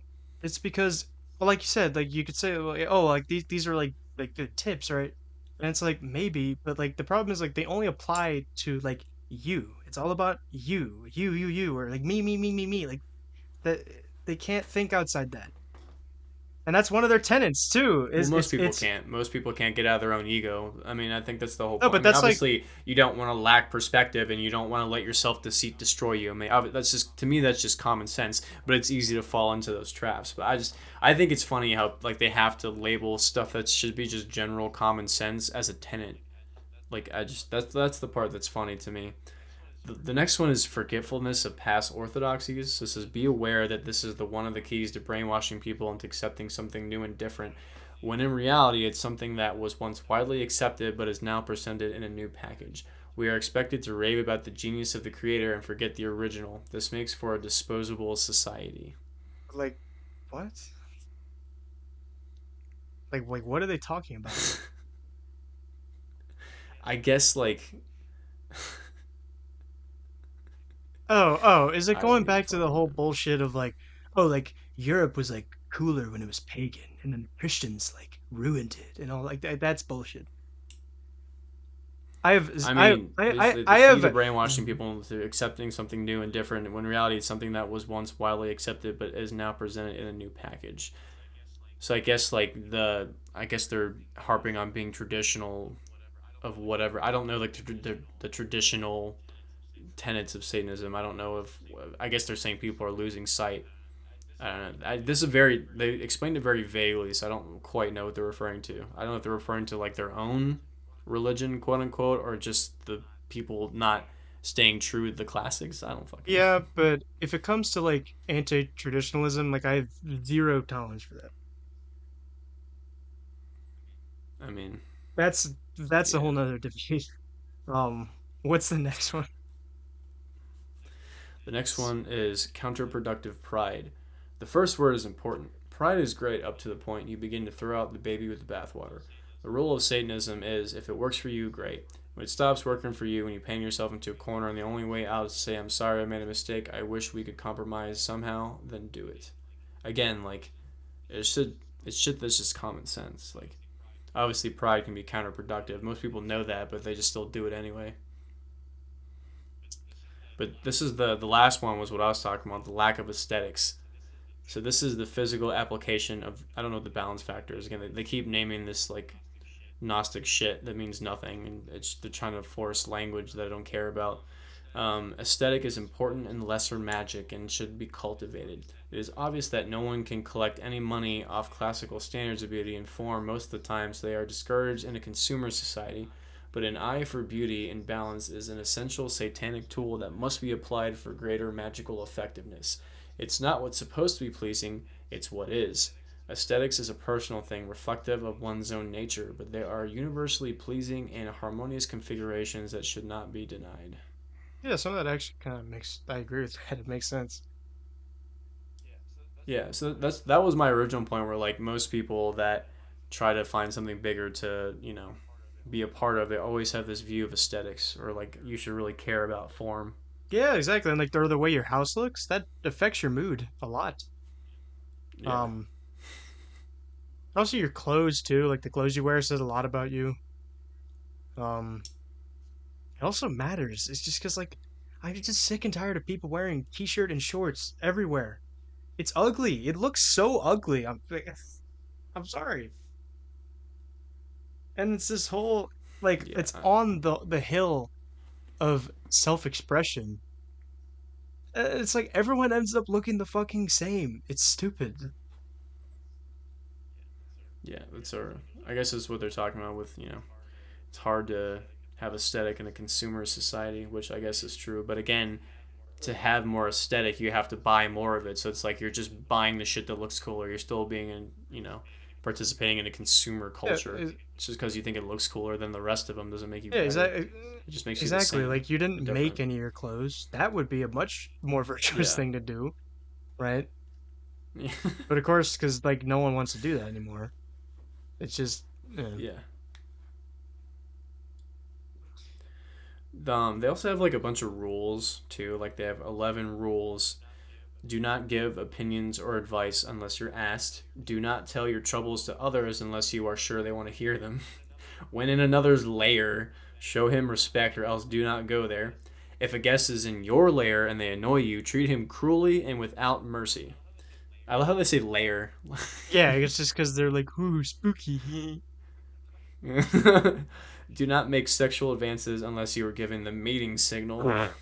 So I don't know if they have a specific satanic mating signal or if they're just being pretentious and just basically saying don't rape Well, I someone. can guarantee you that Um, all those people have never slept with a woman before, so that's that. I don't know. Some of the like Raiders satanic cults are very sexual. Like everyone has orgies with each other. So I feel like a lot of them fuck a lot.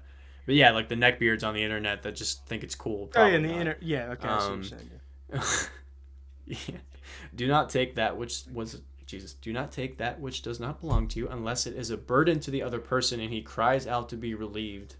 That's a little bit strange. They had to specify Hmm. that. Like someone's just crying to be relieved of this item that you have to take from them. It's a funny picture in my head. Um, Acknowledge the power of magic if you have employed it successfully to obtain your desires. If you deny the power of magic after having called upon it with success, you will lose all you have obtained. So be grateful to your spell books for all your success, I guess. Do not complain about anything to which you need not subject yourself. That's a great one. I will wear that as a What did it say? t-shirt. Do not harm What did it huh? say? Do not complain about anything to which you need not subject yourself. That's I think Well, that they one's do that important. shit all the time. Uh What? I know. But like I said, as a general common sense rule, it's a pretty good one to follow. Number 9, do not harm little children. Number 10, do not kill non-human animals unless you are attacked or for your food. This is a strange one. Well, like, Do not kill non-human animals. just say animals. I know, like I guess humans are animals. Congratulations. Like we, if you say animal, we know you're not talking about a fucking Well, yeah, human. they just do that to Um, fuel like their hatred of Christianity. Because in Christianity, right, like we believe humans are special and above animals, and that's why like all these atheists are like vegan types. well, it says unless you're attacked or for your food. So I don't know. I guess it. I guess. Yeah. When walking in open territory, bother no one. If someone bothers you, ask him to stop. If he does not stop, destroy him. This Like is it's like so an cringe, dude. What the an fuck? anime. This is like some cult in like an anime that the main character joins, and like this is like their tenets. It's like Yeah. the assassins or something or some shit in Assassin's Creed. Like this is just it's stupid. It's cringe. I just think it's funny. Like you're walking and someone's annoying you, and you're just like, all right, I guess I'll Oh, destroy I'm him. gonna Like, destroy you.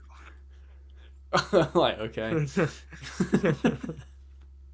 Oh man. So I thought you get a kick out of that because like I'm very fascinated how people just make up bullshit and then everyone just because like I get the point of being like anti-Christian and like everyone needs some like that part makes sense to me, but the fact that like the other shit that they make up, like all the magic part and all that, is just like it's just so cringe. I mean, I Fuck. don't care. Both of the points you talked about, they're wrong. So I'm gonna put your email for their application. Did I just spam you with don't do that. emails? Please don't do that. It's just Oh these fuck. people. Oh, he's holding a snake, dude. That's fucking These cool. people just need to grow up. I'm sorry. Like you see these people like going to Satan Con. I'm like, what are you doing with your life?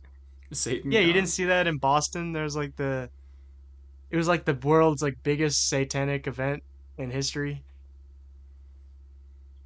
It's pretty sick, bro. It's not. Yeah, it's sick in the sense that they're all like spiritually ill. I just think it's funny. Like some people, for some people, like I said, it's just having they like the shock reaction of religious groups, and some people legitimately think that they're gonna be a higher elevated being for looking up like satanic principles, when they're just like, any therapist would tell you to do the same shit to fix your life. Yeah, right. It's It's just so funny to me how people just miss purpose and they have to fill it with all that shit. Which you could make that claim for any sort of thing that you people are religious about, quote unquote. But still, it's just like like they say, they lack perspective. Eh. Your self deceit. Oh yeah, I forgot we were talking about Mother. Oh, Man, did we get sidetracked. yeah, that's how it goes on this show. Wow. Um, Life's fun when you're irrelevant. hey, I don't Hey. remember like if there's anything I want else like if there's anything else I want to say about it. Um, I really liked there was that kind of like subtle little like supernatural element to how she was like, oh, if you take this like whatever, it'll give you like a baby or something like that. Yeah, she had a bunch of holistic medicine Right. And then practices. I thought to myself, like, wow, like what if she actually took that and then that's like why she's a single mother. One of those people like eat this leaf and cut out sugar, and your cancer tumors will shrink. Right. Right. Um oh, also the soundtrack was banger. I don't remember the music Remember in there was this movie. that Fuck. excellent kind of just like guitar. It was kind of Spanish-esque that like guitar. So that Oh was yeah, great. yeah. That was I so do. great. I do. That's the only one that I remember. But I do remember being very pleasant Yes. to the Right, and it was like drums. kind of Spanish, kind of like I don't know what this is, but it was good. It was good. Yeah. It's very So great. It pleases what me. would you give Mother out of 10? Mm, probably a Yeah. 7. I give it an 8. Nice. Yeah. You know what? Nice. Yeah. I still think the host is better. It has better characters. The Yeah. stories. Um That was the sewer monster yes, one, that right? one was excellent. Although the actual reason I remember we touched on it last time, how it was borderline mental, how that monster was created. Like I don't know who the fuck wrote that and think that makes sense even for a sci-fi movie, but I think the idea was that it was paying homage to like old like yeah, Godzilla. like old science like old horror movies used to be like that where it's just some stupid shit, but it's just they just wanted an excuse to create some cool creature that they could market. So then there's like yeah, write Yeah. some silly plot and then it'll work. Yeah. Some chemicals in the lab got into the water. Yeah, yeah, Monster. Yeah. that makes sense to me. I mean, I know it's bullshit, but it make in the context it makes sense. Because that's the thing when it But I comes to think all these like fantastical things, it's never gonna be 100% like it's never truly gonna make sense, right? Like there's never really gonna be continuity every like throughout, but like as long as you make something creative or clever of like to all these explanations of supernatural things or fantastical things in a story that like don't actually exist in reality, I'm fine. yeah. I mean, Or if it if it entertains me enough to be distracted, then right, great. exactly. Because if a movie is just boring, that detail would probably actually like be it would seem stupider, right? Because like in a bad movie, you'd notice all of these things worse because you're not being entertained. Um, but like when a movie is entertaining you, like you don't nitpick things.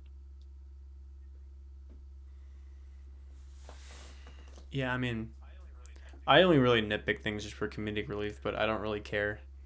And like me nitpicking something only really just comes from like that I don't like it. It's hard being monotone because it's hard to tell if I'm joking sometimes. And I get into those arguments with my fucking girlfriend all the time. Every time we're always talking about, she's like, "You're way too negative." I'm like, "No, I don't actually care.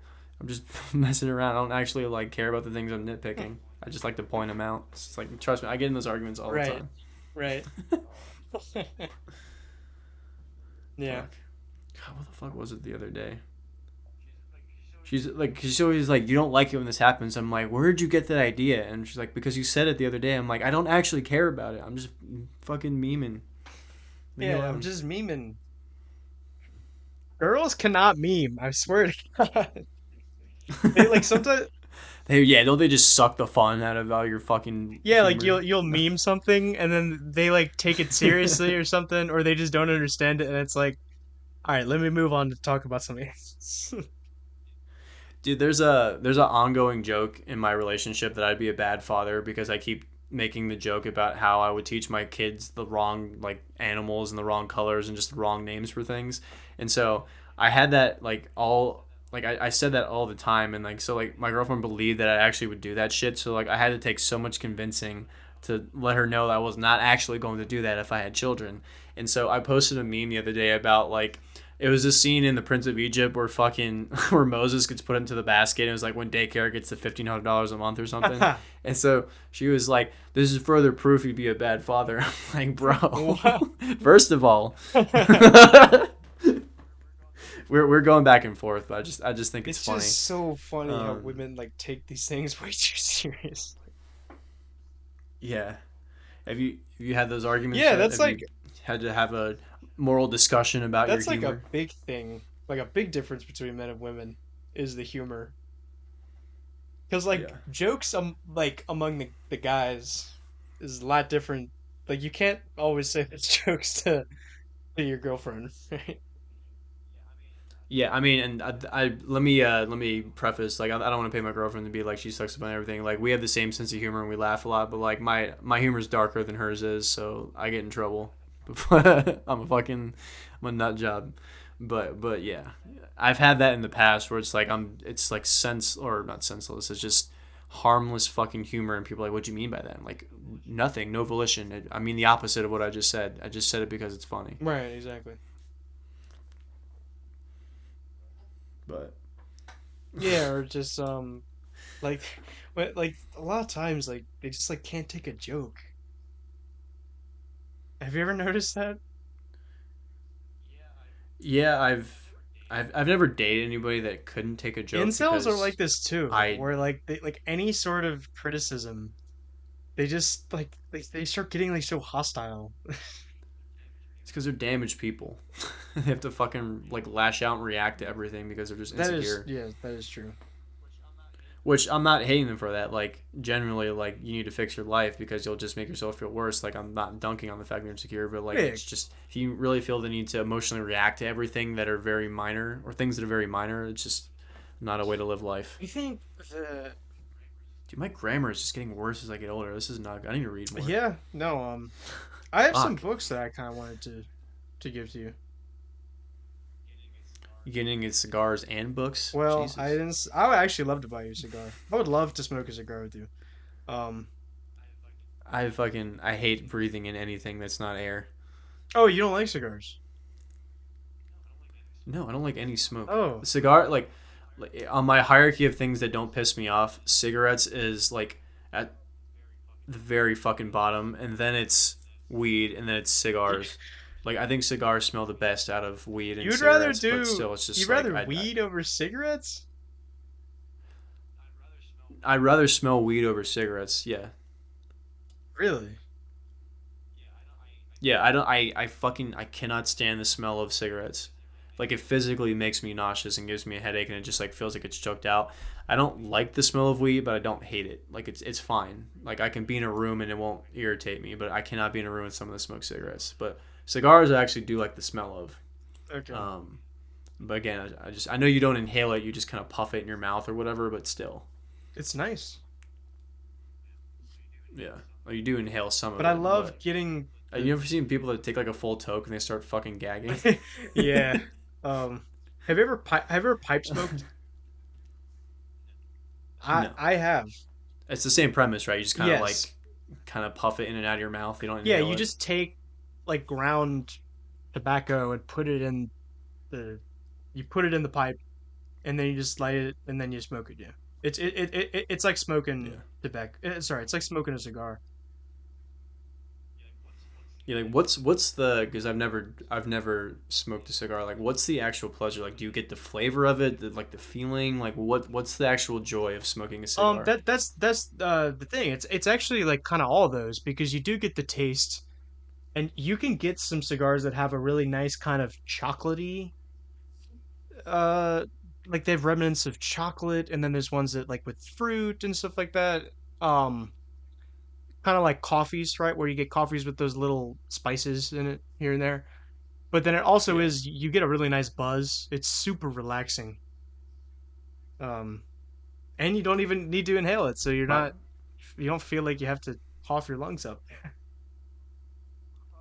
my problem is like I already have bad luck with my fucking teeth. Like I eat very fucking low sugar. I'm brushing and flossing twice a day, and I still fucking have fucking problems. So it's like I don't want to add to the list of shit that could fuck my teeth up more. Really, your teeth are that bad? No, they're not bad, but it's just like I feel like it doesn't take much. Like I'll miss brushing my teeth one day, and like boom, I have a fucking cavity. Like my teeth are fine, but it's Why just do you like care that much? it's just such a pain to maintain. Why do you care Huh? that much about that? Because it's fuck. I'm on shittier insurance now, so like if I have to get a cavity filled, it's gonna be more of a fucking big deal. I hate having all this fucking bullshit in my mouth. Like God knows what that's gonna create 10 years down the line. I still have silver in my mouth or whatever fucking metal is. I only have one porcelain filling, but like you have to get them fucking maintained every year or every couple of years, and it's just they can have problems. They can leak. Like I'm just I'm tired of having to deal with the medical systems. The best way to not deal with the medical system is to fucking take care of yourself. Well, But tobacco is fucking awful for your teeth, so it's like I don't even want to go there. but like I know this is like cringe when you hear people saying this for other things, but like you don't need to do it all the time. Like I'm s- Well, yeah, I know that's true. Like I would never do it too. I It's just because I feel like I have bad luck with it. Like I wouldn't have to do it that often for it to cause a problem. Like I because I'm so lightweight with shit like that with any substance, I feel like shit just fucks me up more for no reason. yeah, okay, that's true. Our bodies are different. Like well, also yeah, it's like if it really isn't your thing, like the Satanist temple head, right? Yeah. Can't give him too much credit, but Yeah.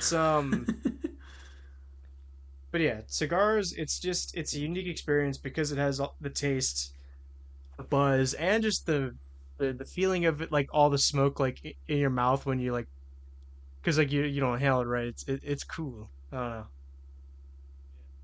Yeah. warms up your mouth. I mean, it does have a old school classy vibe to it, I'm not going to lie, but And still. it lasts so long. It's nice. It's great for you're in a circle of friends, right? And it's just sitting down smoking cigars, and they just last like my cigar lasted for like over an hour the last time I did it.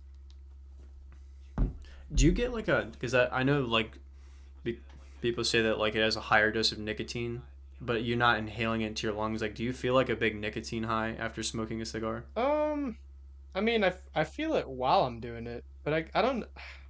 Maybe I had to do it more to see if I felt it after. I don't really know. I mean, of course, I like all that stuff. I don't want to do it too much, but well, I'm doing Yeah. it tomorrow, so maybe for the next podcast I could give you more insight. Oh shit.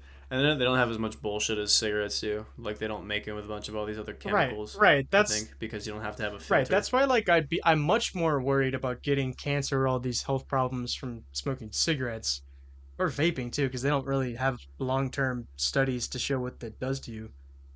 Um, I mean, generally you're not supposed to push it into your lungs. Like doesn't matter what well, it like is. vaping to me, it just seems like it's common sense that that's like horrible for you. Like, what is that? Like, what? That's like for like bro science. What he called it like cookie flavored computer steam or something. Uh, Yeah, I can't even imagine what the fuck is in most vapes, especially the ones that are pre-made that you buy at like 7-Eleven. Everyone's smoking those Elf bars or whatever. Like I can't even imagine what's in those. yeah, whatever that is.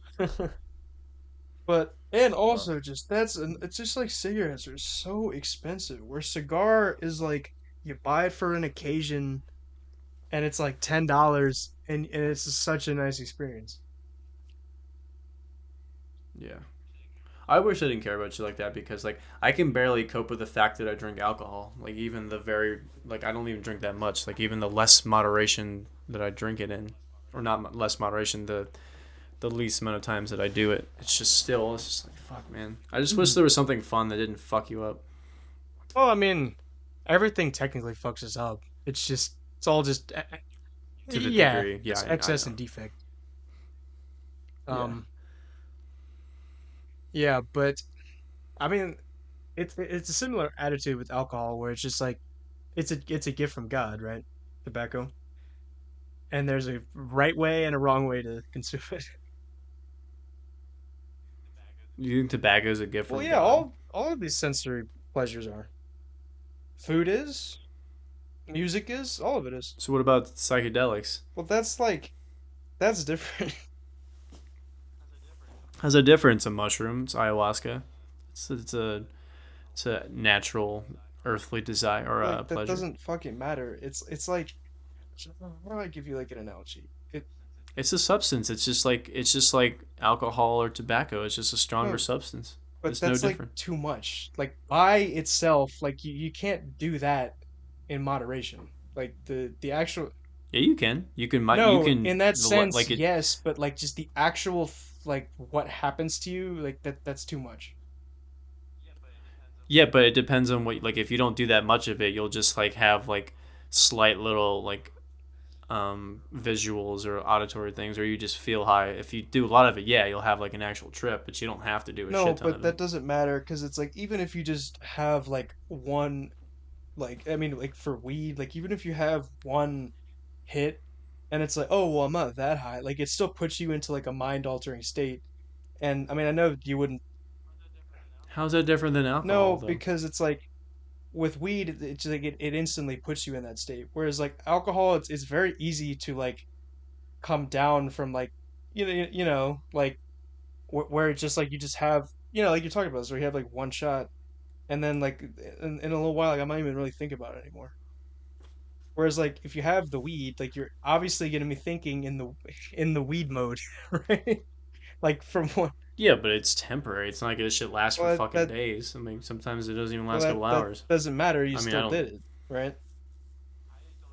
I just don't understand how it's different than All alcohol. sins are like You're yeah, getting in a it different state ends, of but consciousness, and your body and your mind's being no, altered. but like It's the same no, but premise. it's like with alcohol that like extreme level doesn't happen like instantly. I thought it took a little bit for you to actually feel high, or I don't know if it's just I've only ever smoked it once, and I've done edibles, and I've hated both times, but I didn't feel like it was immediate both No, but I times. mean, I'm just talking about the actual conscious experience of being high, right? And it It feels similar to being drunk. no, I and prefer being drunk to being high, but like it no, but feels you can't get similar. drunk either. That's the thing. You What? can't get drunk.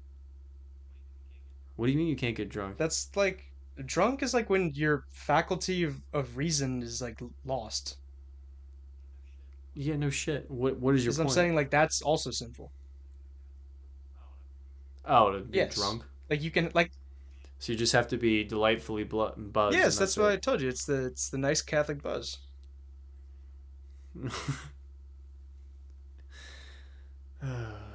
So if you only could get like a little bit high off of one hit, then it's fine. No, because it instant like it changes your mind in a different way. Like once you instantly have that like I am high now, that's different than like I had a few sips of alcohol, right?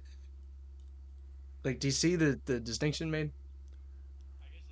I guess it depends the person because I know people that take one hit and don't even fucking feel anything, Well, that and they take one sip of alcohol and also don't feel anything. So it just depends on your tolerance level and how much you do, I guess. Because yeah, I feel like people can like get mildly high, just like people can get mildly drunk or no, buzzed. I feel like it's that's just the difference in your that's body. great and all, but the weed it's like it's a different pleasure and it's a different kind of intoxication than like an alcohol intoxication or even like a buzz intoxication from tobacco, right? I've never done tobacco, so I don't know what the feeling is like, but I assume it's less than being buzzed. Like from cigars? No, you get this. You get Like a the similar kind. no from You get the you get a similar buzz to alcohol when you no smoke cigarettes no like a or similar buzz you cigars. get from like smoking cigarettes or vape. What's what I'm saying? What is the? I assume that buzz is a lesser buzz feeling than alcohol is. Yeah, sure. I sorry, I wasn't saying the what you're saying.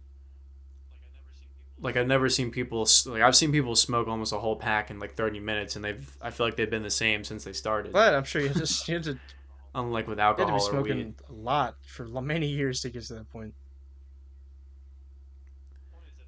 Point is, I've never seen someone act retarded off of fucking cigarettes, which is really funny if they act buzzed off of smoking a couple. That'd be Yeah, really that's true. funny. I've never seen anyone act retarded. I mean, they just act like depressed.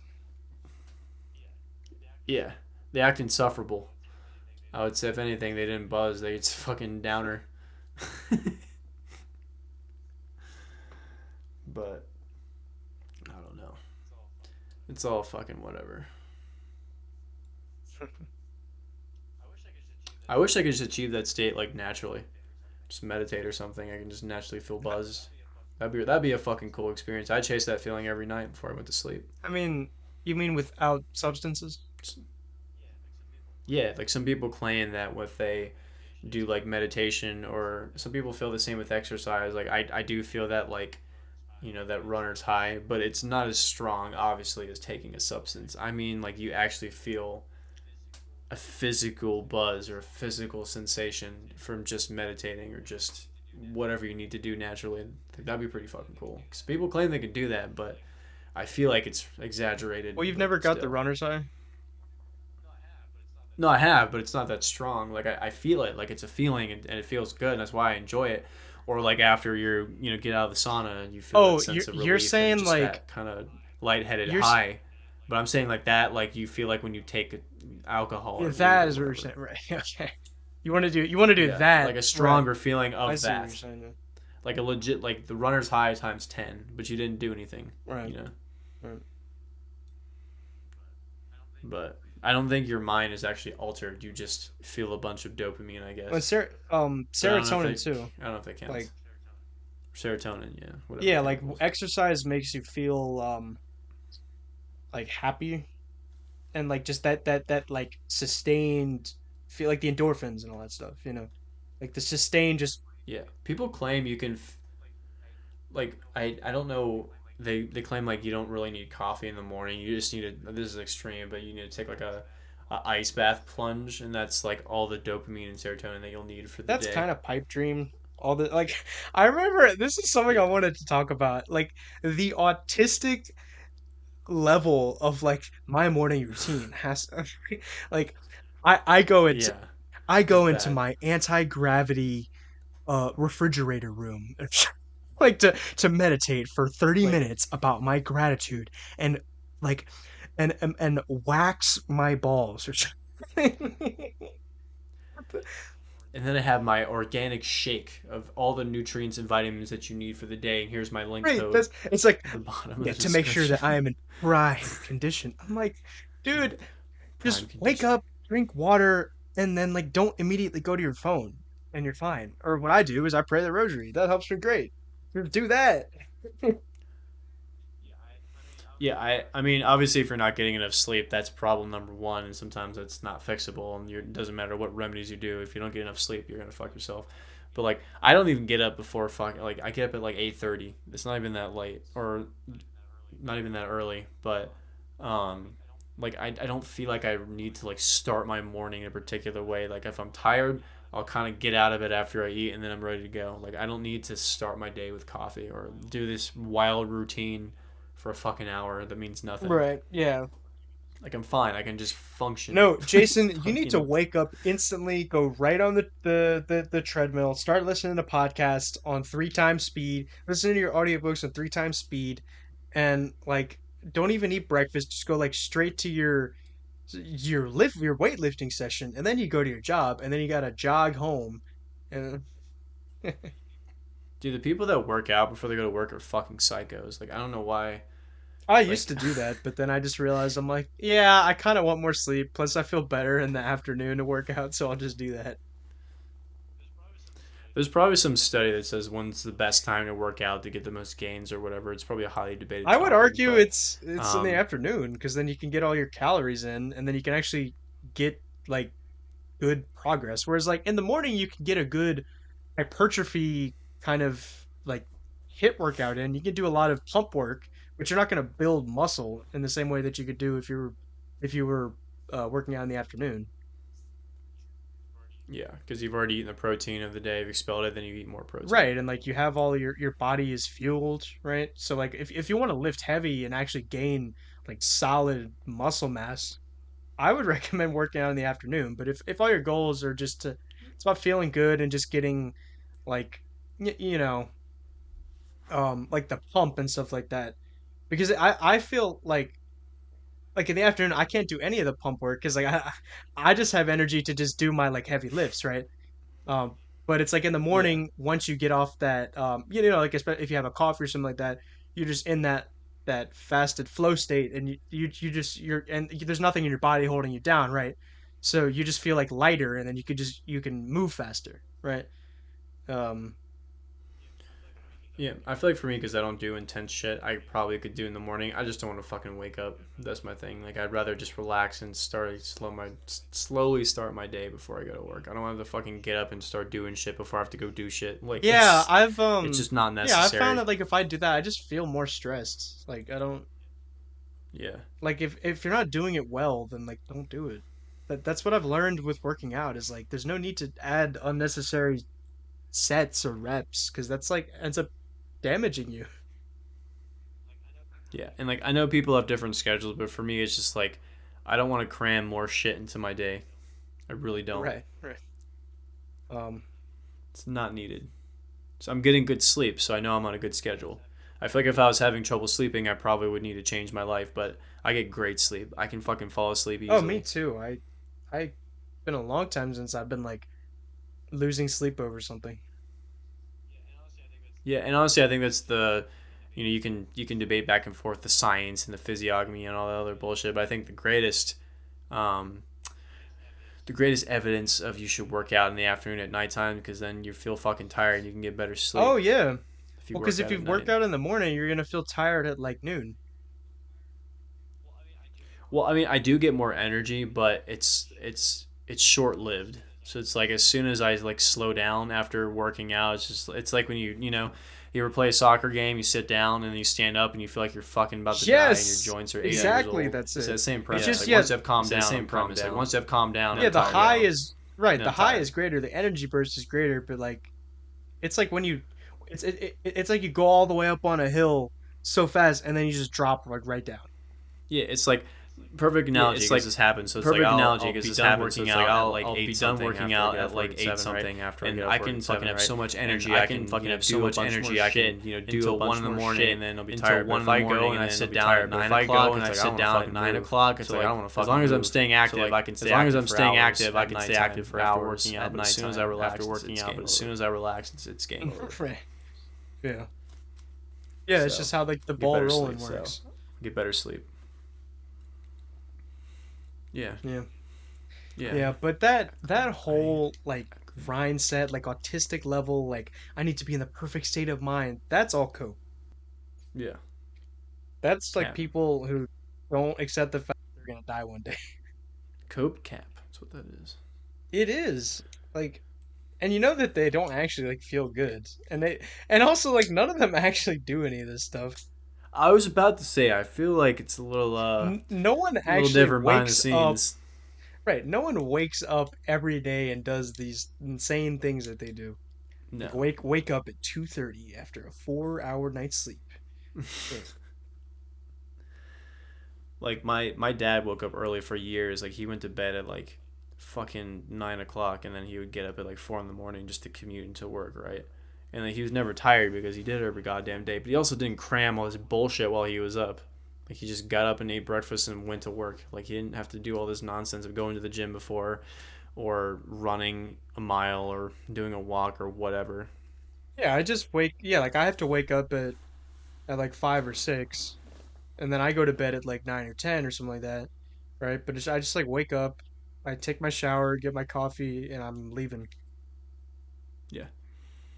Because like I don't see the point of trying to make time. Like, why would you get less sleep to give you more time to do that in the morning?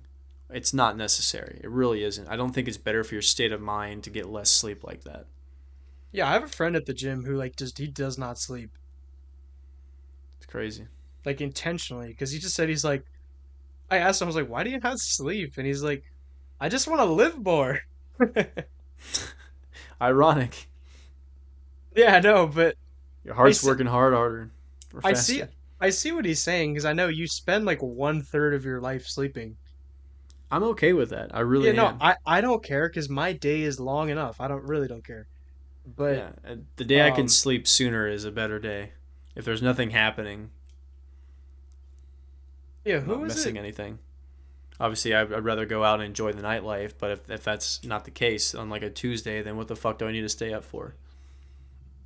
Exactly. That's what I remember. I realized when I was in high school, and there was like all these people that had insomnia, and I realized I was like, why do these people not sleep? And I realized I'm all right.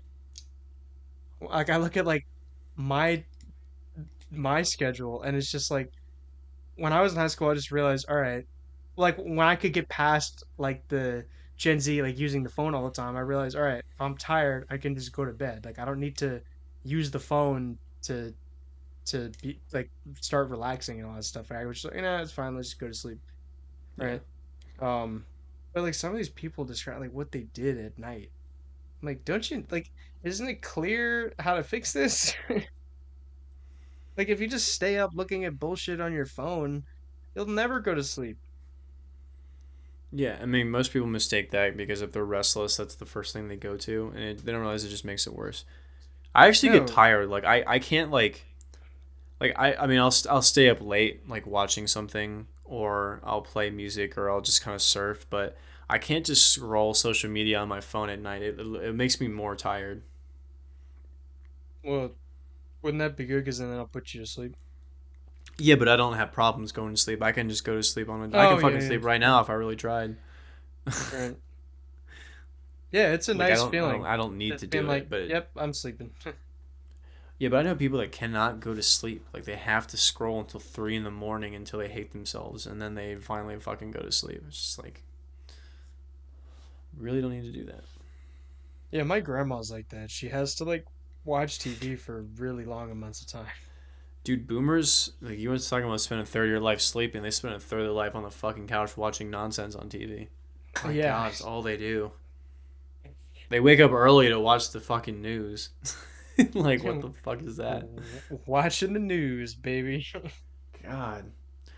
I I have this like really pseudo theory that watching the news somehow correlates to you having dementia or early onset dementia because the more you don't use your brain and the more you just don't critically think and you just sit there and fucking consume bullshit, you just make your brain shut down later in life and it probably is a big cause of you getting dementia or Alzheimer's. Like I swear, I don't know if that has any basis in reality, but it's just like the people that I know that have gotten that are just like the most like mind numbing this consumer culture watching TV boomers. Like they don't do Oh, anything yeah, to you're fucking right. Like, and obviously like obviously it's some of it's genetics. So like these chess players that probably can get dementia. Like it's that's not an end all be all obviously, but I feel like it's it's if you don't use your brain, it's easier for it to rot, which should make sense.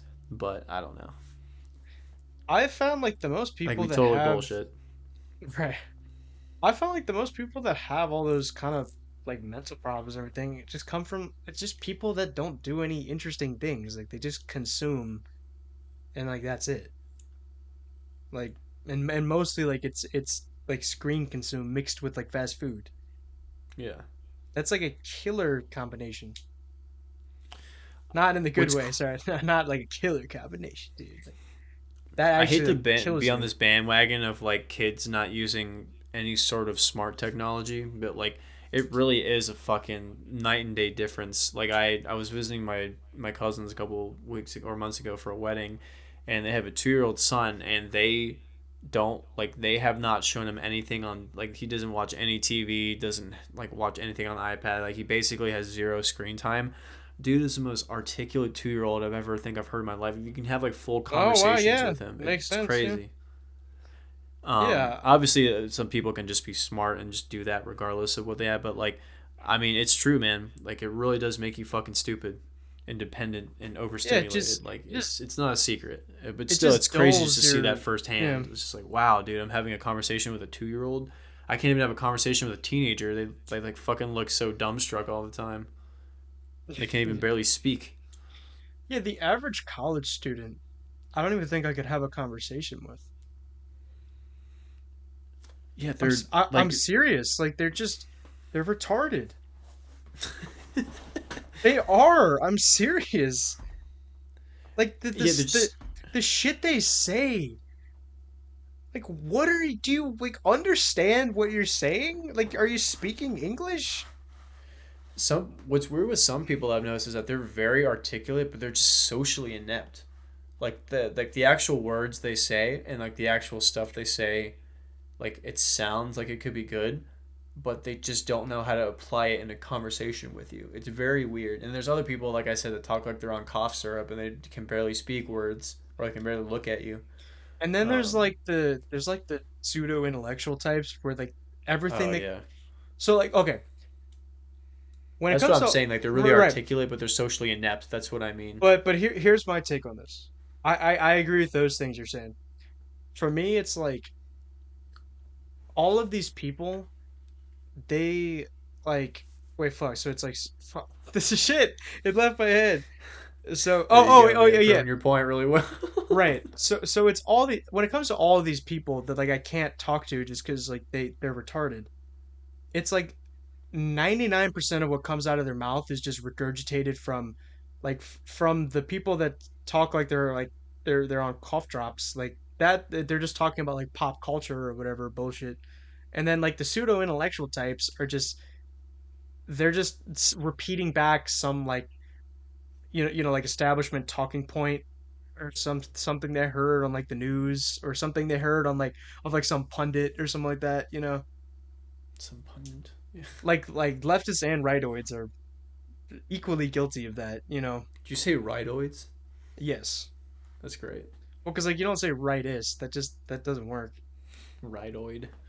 Yeah, people have started saying about that. I think it's funny. Um, but because like leftists say like their slogans all it's just slogans. It's all just shit you put on a sign for a protest.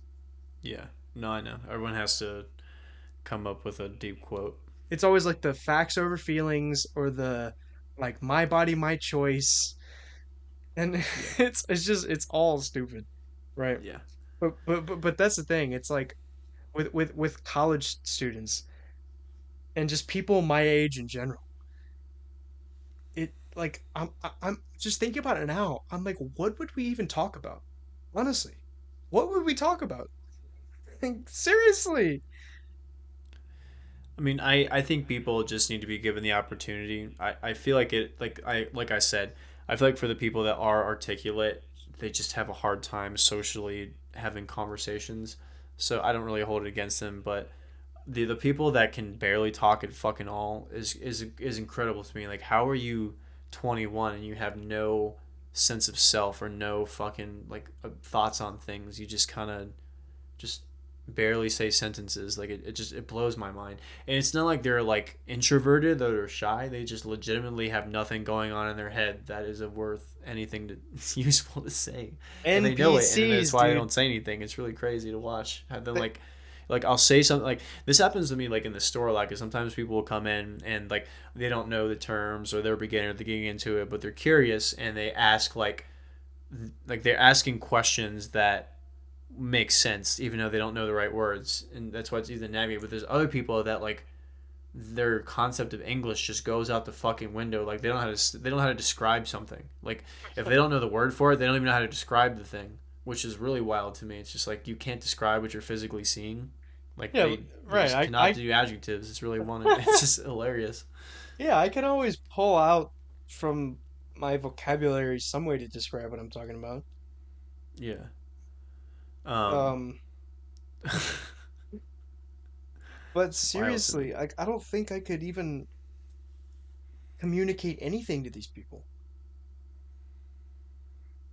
I'm serious. Like, I couldn't even say a word without them getting like offended by something or just saying some stupid shit.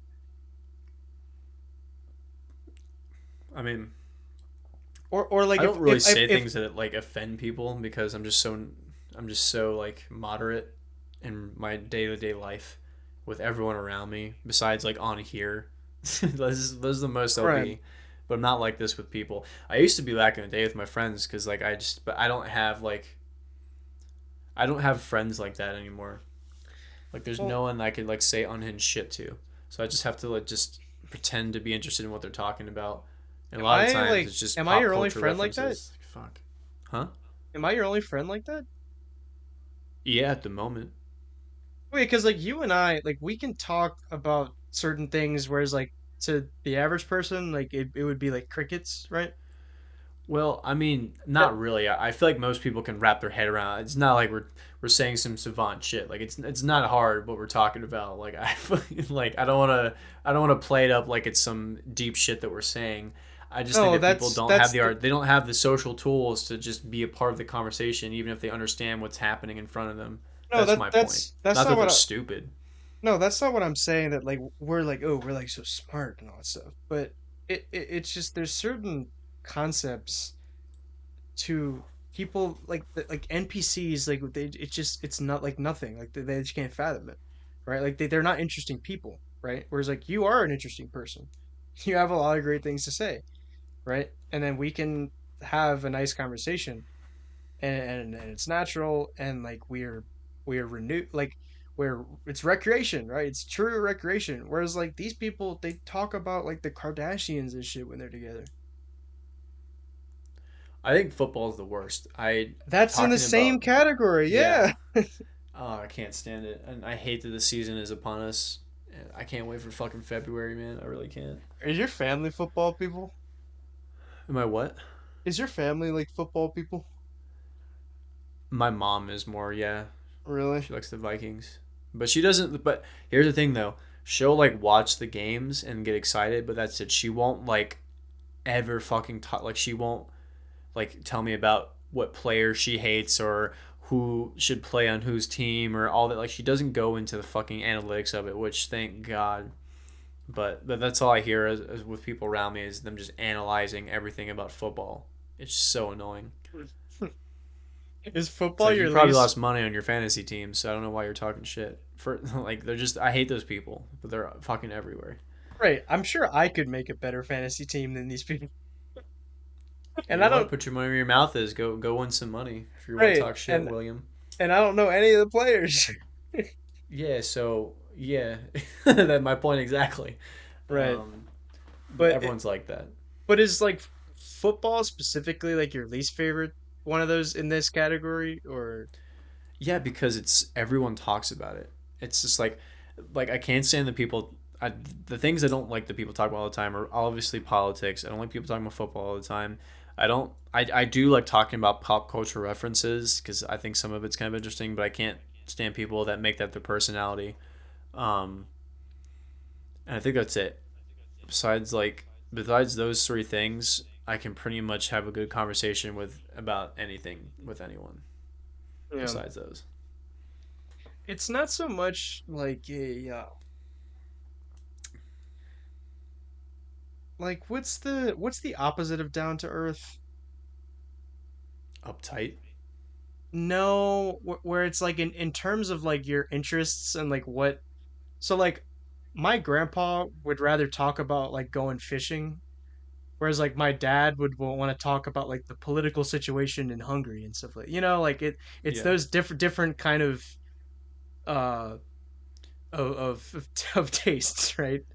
I would say credulous. So it's like the people that rather talk about politics, they believe something stronger than the people that just care about going fishing because they don't really give a shit. They just want to enjoy life and they don't really put too much, care into the Right, things they yeah. believe in. They just kind of do it as a people that have to tell you what they believe all the fucking time. So I think Yeah. credulous is a good word because they just believe in shit that doesn't matter or they think is right, but it's probably not right. not like I guess like don't like take it the wrong way that like when I say like the political situation in Hungary, I just mean like like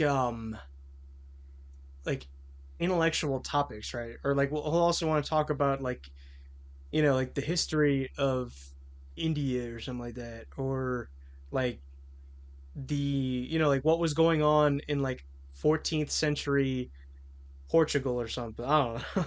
Like those kind of or philosophy Yeah, you can or have they're that. technically more intellectual discussions, but you don't have to say something intelligent about it. You can still say something completely fucking stupid about it. I know, but it's like, is that still prejudice or If you believe it, yeah. no? But that's the thing. It's just there's people that would rather talk about something like that, and there's people that would rather talk about fishing, right?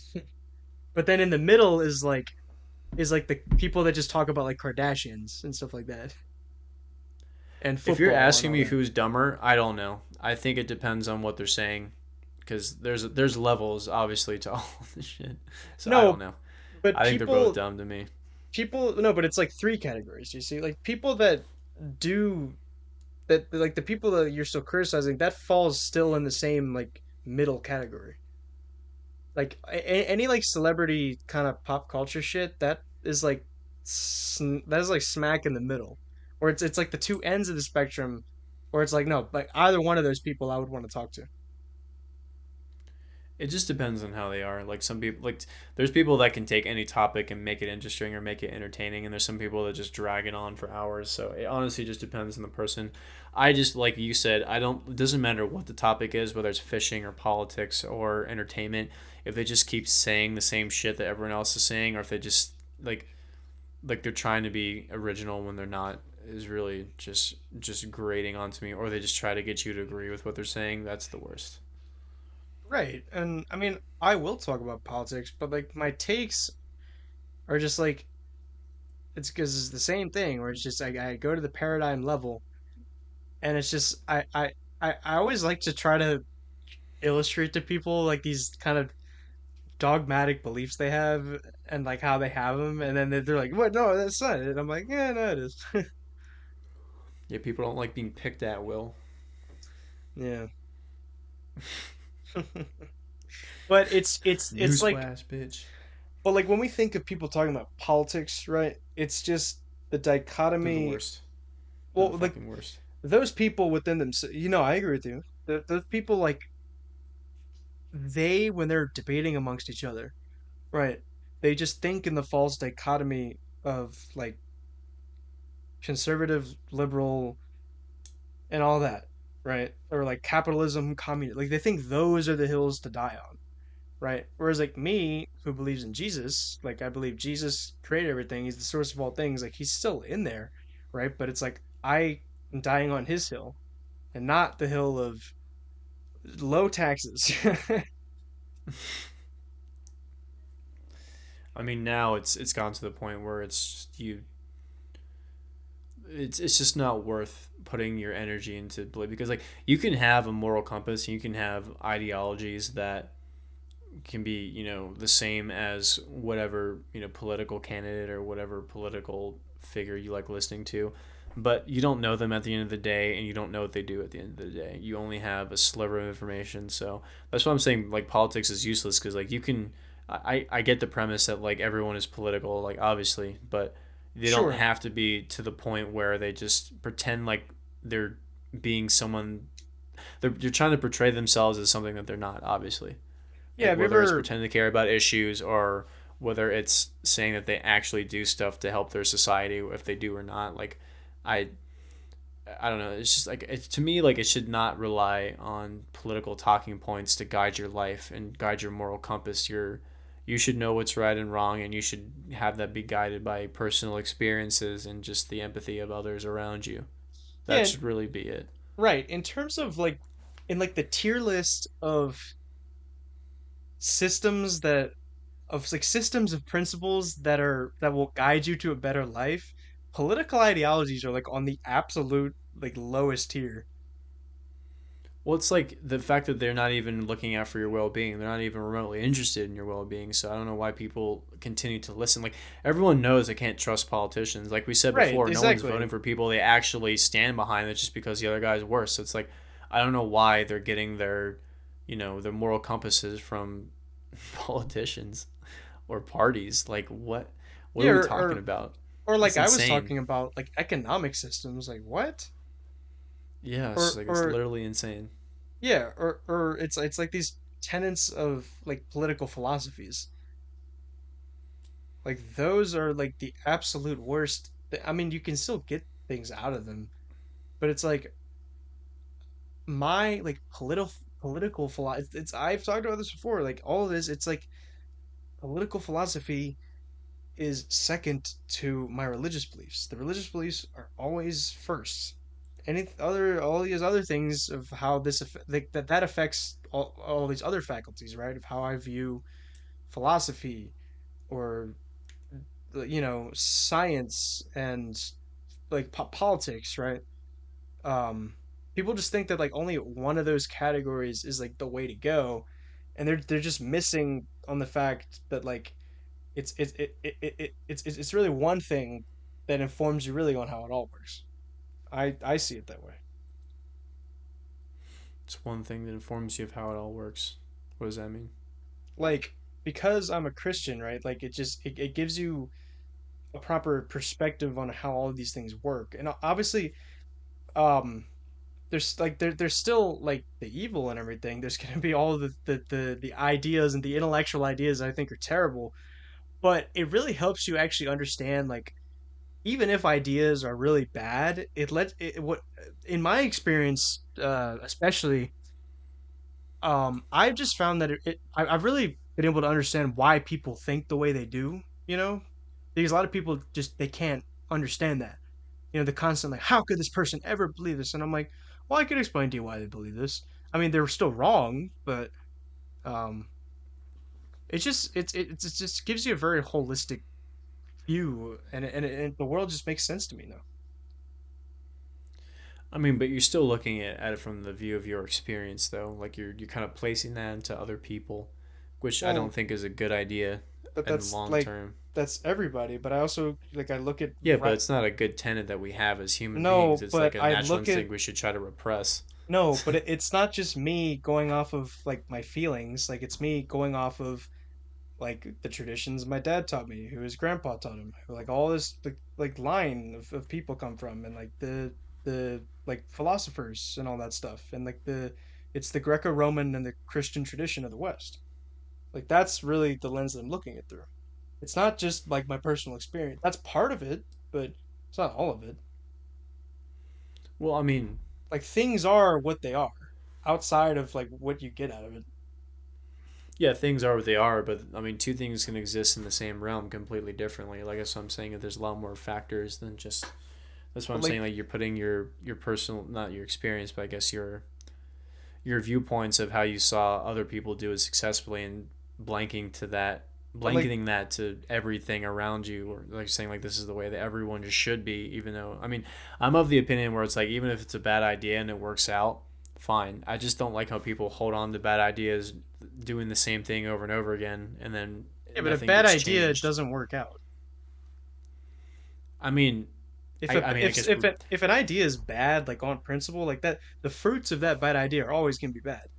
That's yeah, why but there's like always a silver lining. There's always good things that come out of something bad every time.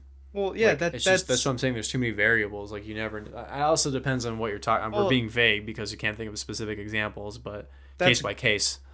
that's great, but like it's still never a substitute for whatever the good thing was.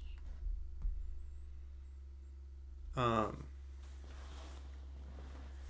It's just Well, I it's trade-offs. Like it's like with all these things we get with the internet, right? Like I can communicate with my Portuguese teacher in Brazil, right? But then we lose all these other things with the internet, like we lose our social order and all. It's just trade-offs with the good and bad no, I ideas. agree. Everything you have to choose what trade offs are going to be the best outcome for you and the least amount of damage. But it's hard to argue vaguely like this because I guess it literally just depends on what the actual issue is.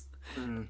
But I more mean like I guess my biggest gripe is the people that do the same bad ideas over and over again, expecting different results. Which obviously everyone always says that, but it's true. Everyone kind of lives that way. I mean, it's hard to break cycles, man. Like I still have bad habits that I know are bad, but I still do them anyway. It's just hard to break.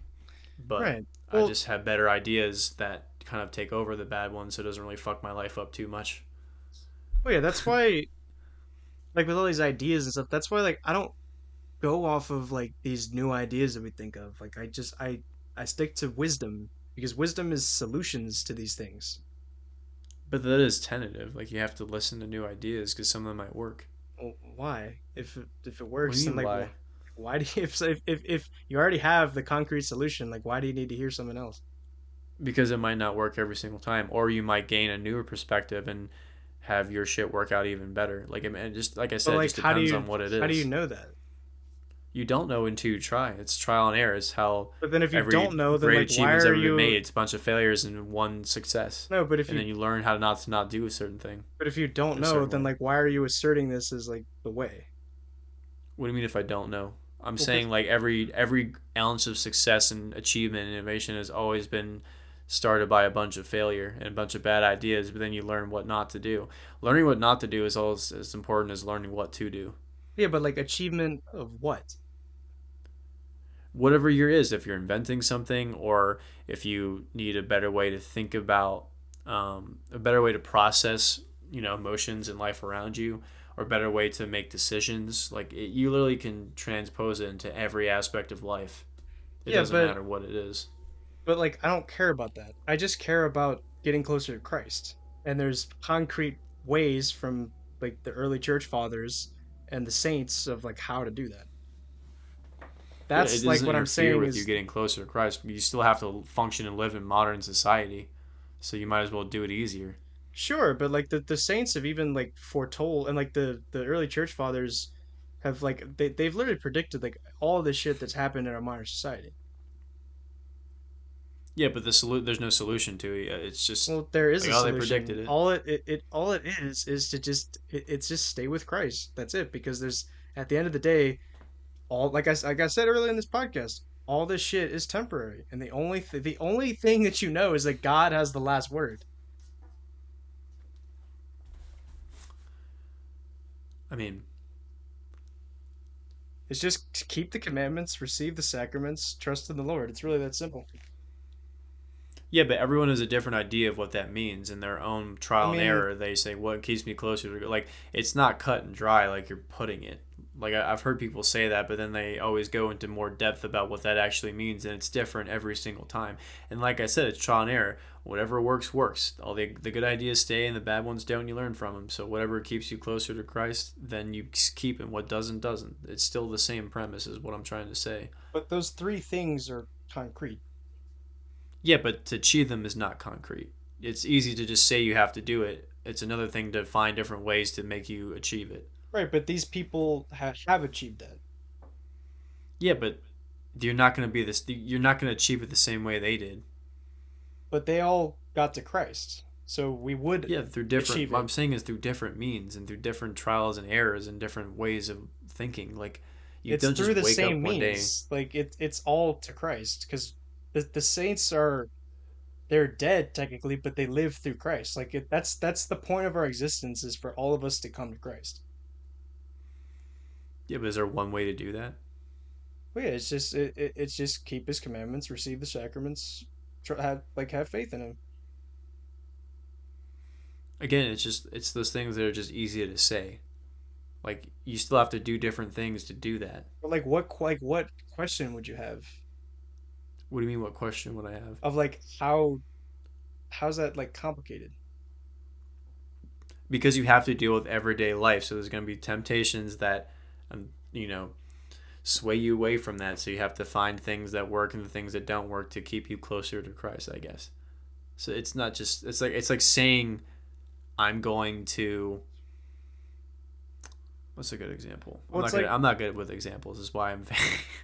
well It's like no saying like I'm gonna make something, but then you're like, there's only one way to make this thing, and then you don't have any other sort of. It's like no, I'm not gonna listen to any other thing. I'm not. I'm gonna stop explaining. I'm not gonna explain shit. I'm so scattered tonight. My point is that There's just not one way to skin a cat. And I hate to end it on that, but like I'm really just I'm struggling right now for some reason. No, Fuck. but what I'm telling you is like this whole like pluralism, like it's not true. That's all bullshit. What is? Like this idea of like the we just need to like listen to like different ideas, but like no, you don't. It's really like it's just tradition and scripture and like wisdom. I bring up these things all the time because it always wins every single time. It's one of the past and it will still win now. All these new solutions, they never work. And like We have new problems. We can't solve new problems with old solutions. yes, you can. How can I you not mean, do that? because the problems weren't conceived before, so you don't have solutions to them. So you have to find new ways to solve them. What do you mean? Like You can't like perceive a what are problem you until you know what the referring fucking to problem is. specifically? Like, give me an example. Like the same thing with like I'll bring this up with like the gun thing. So it's like no one they couldn't have predicted that guns would be this sophisticated in the modern age. That's why everyone goes back and forth and fights about it, right? So it's like there is no simple solution. You just have to keep trying shit to see that works. Obviously, banning them didn't work. Obviously, letting people be unregulated and have military grade weapons doesn't fucking work. Like you have to find some sort of creative solution, and obviously, no one's found that yet because obviously, and again, there's mental problems that coincide with the gun problems too, and everyone's fucking narcissists and believe that they're superior, and that's why they feel the need to kill. But again, it's just like there's new problems that taken place. No one could have predicted. Like, I mean, obviously, people predicted like the pandemic, so it's like, what was the solution for half of these churches to fucking stay open during COVID, right? A lot of them shut down. Same thing with restaurants. So it's like when new problems arise, you have to come up with creative new solutions.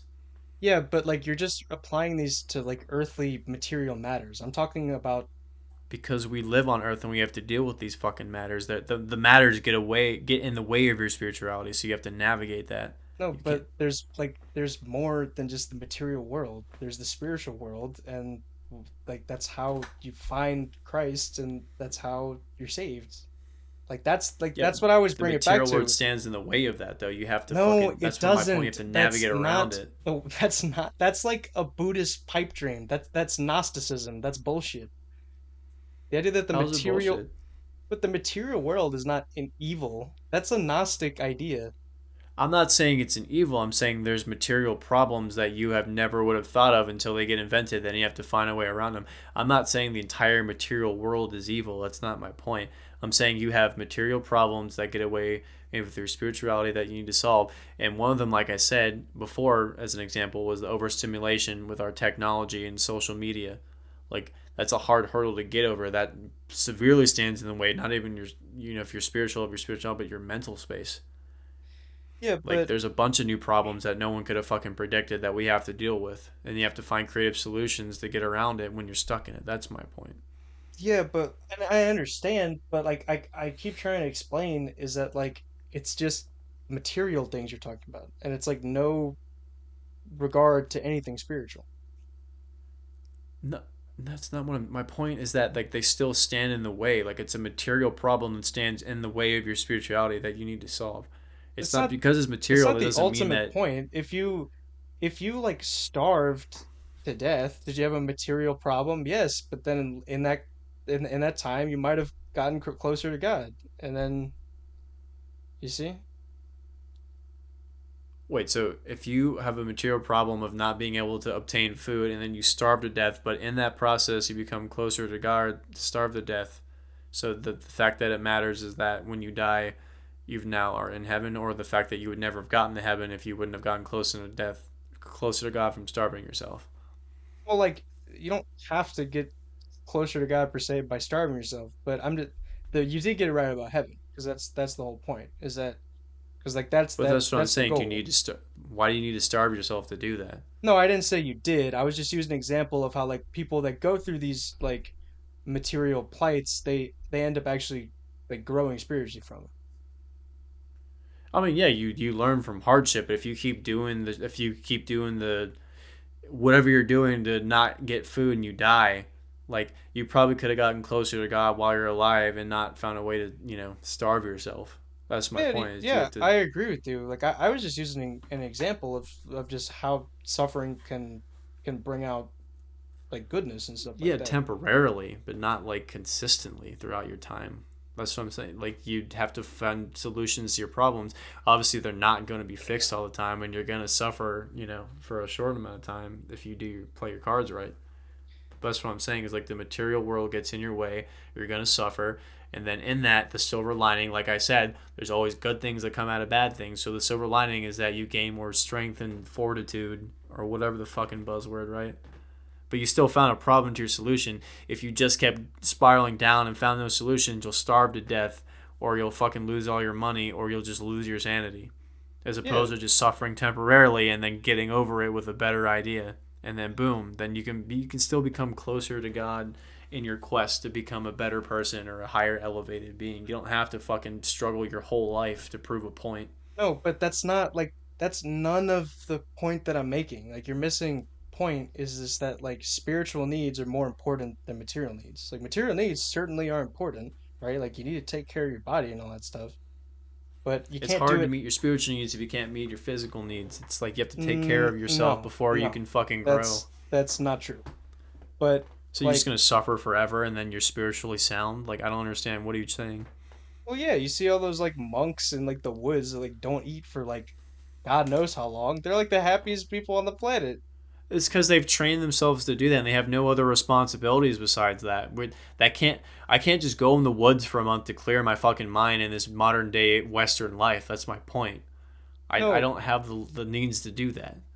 but you're still looking at it as just like a way to like achieve some sort of like state of mind on this earth. Like it's It about is. That's the whole. Why there's no other no, reason but why they would do that. it's about getting to heaven too. Like it's about getting to that state. It's not just about how you feel on this earth.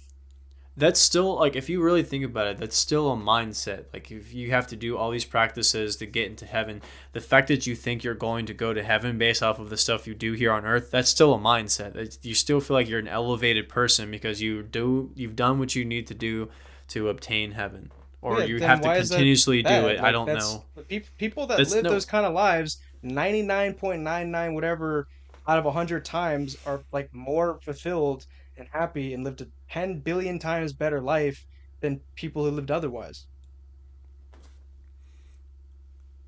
I mean, I agree because they have that discipline. What I'm saying is like you still can accept new ideas and like still achieve that. You don't have to like be stuck with traditional views to achieve that. You can like follow the traditional patterns and paths, but like I said, when new problems arise, sometimes like your traditional ways can't explain it. So you have to find creative solutions to fucking maintain your happiness. I know that they're more happier. My point is you have to adapt to modern life Yeah, but like the in the best traditional way. views can like always explain it. And they can always provide some sort of answer because that's what it is. Tradition's an answer. It's not just like an arbitrary set of rules or conventions. If that were the case, of course that could change whenever. Like who cares? But like tradition provides you with solid answers to because it's not just about like that's the difference between like wisdom and knowledge. Knowledge is just two plus two equals four, but it's like wisdom is like like Confucius, Aristotle, people that like you see, like like they actually cultivate you to be a more virtuous person and Yeah, things but like none of that. those guys were traditional. Most of those guys Yes, they like were. questioned the status quo. No, they were not. They were No, against dude, the status quo, and they had like they were the ones that were thinking about new ways to achieve consciousness and new ideas, and no, but basically the opposite of what tradition the is not governments were at that time. They were tradition very is not anti-traditionist. no tradition. Like, do you see what I'm saying? Tradition is not the old ways, quote unquote. That's like a modernist bullshit idea. It's Tradition is literally the shit that people did before you that passed it down to you, and now you have to do it. That's literally right. it's And it's how did it it's get to that passed point? down How did it get ideas. to that point? Because it works. It fucking worked. Like the Greco-Roman Christian tradition works. I have to, I mean, And if you don't have that, there's like no consistency at all. I don't like I've known millions of different people from walks of life, and like a lot of them are fine. Like their shit works. Like they don't have to follow on tradition to just like be fine and not struggle. And like they have material success, they don't have mental problems. Like they're fine. Like that's what I'm saying. Like It's not the end all be all. No, It but just isn't. then I mean, you just said like the material problems gets in the way of the spiritual problem because like that Yeah. affects your spiritual life too. So how does that not apply in that situation?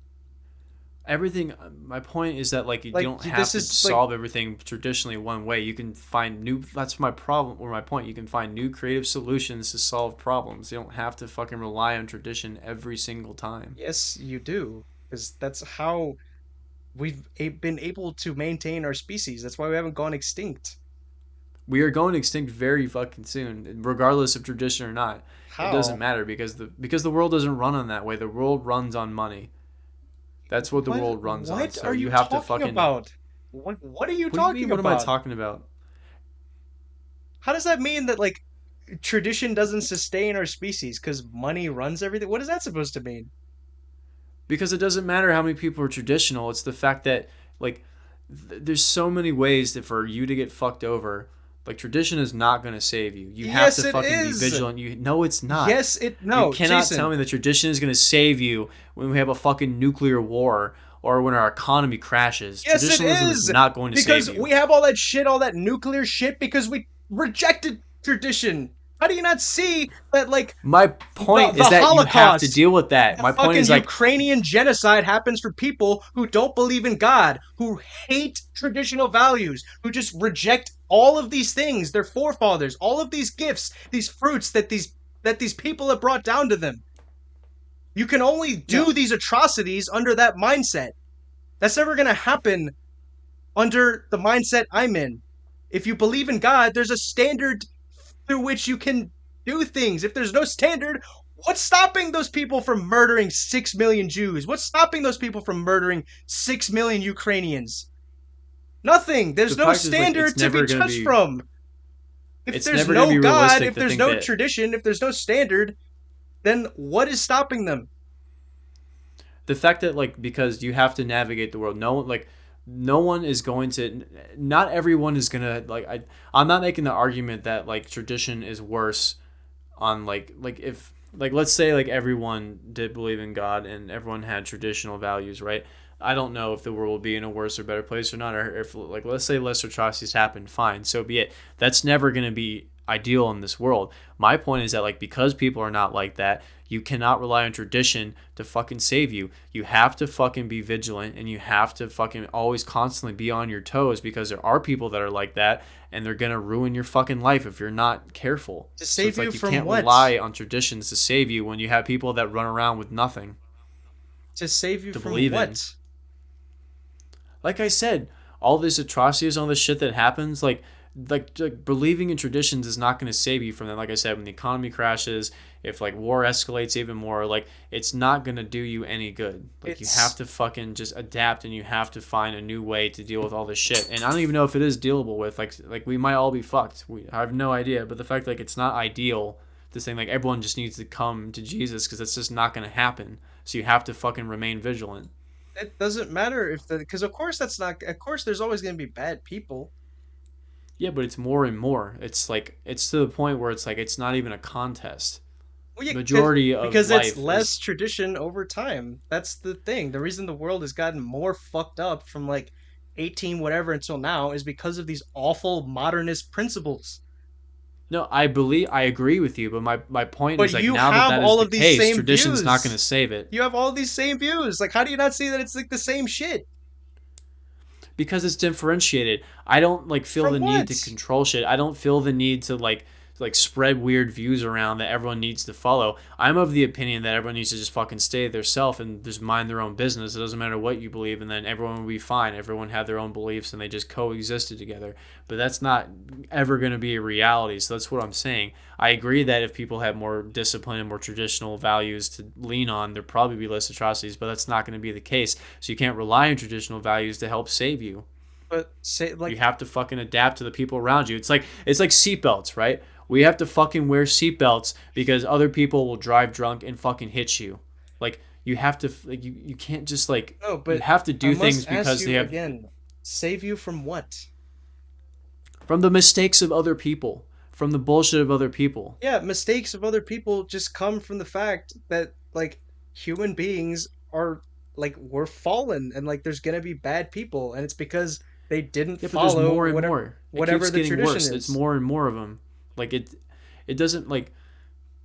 Yeah, I'm not. it's I'm just trying. it's just because more and more people that reject God and hate tradition and all these things. My point is that's not going to change. Like there's never going to be a point where that turns around. Well, there's no, it's never gonna be perfect, but like we can No, it's not definitely even gonna be look at. perfect. It's declining. Like that's no longer a dominating force in this world. So like it's just going to get worse. So if you don't find creative solutions to fucking prepare for that, you're just gonna die, and just it'll be faded into obsolescence because there's no way to adapt. So if you're stuck in tradition, you're gonna be just as bad as the people that have no tradition because it's like you're gonna stoop to their level and then they're just gonna wipe you out. No, Like that's you have to fucking adapt. that's the difference. Is like I was saying, is that tradition, like it always gives you an answer, whereas like all of these like new ideas are all like they lack wisdom, and it's all like there's no thought about like the next step or the next thing like the after that and that and that. It's all like it's never taken towards its logical conclusion. Whereas like wisdom, as far as like all of these other like or and traditions and all of these other ways you could think of how society should be structured makes the most sense because at least there's like some sort of thing that is the same, and it's like, all right, these people were able to create this thing and this was sustained, and then these people create and then do the same thing, and it just works.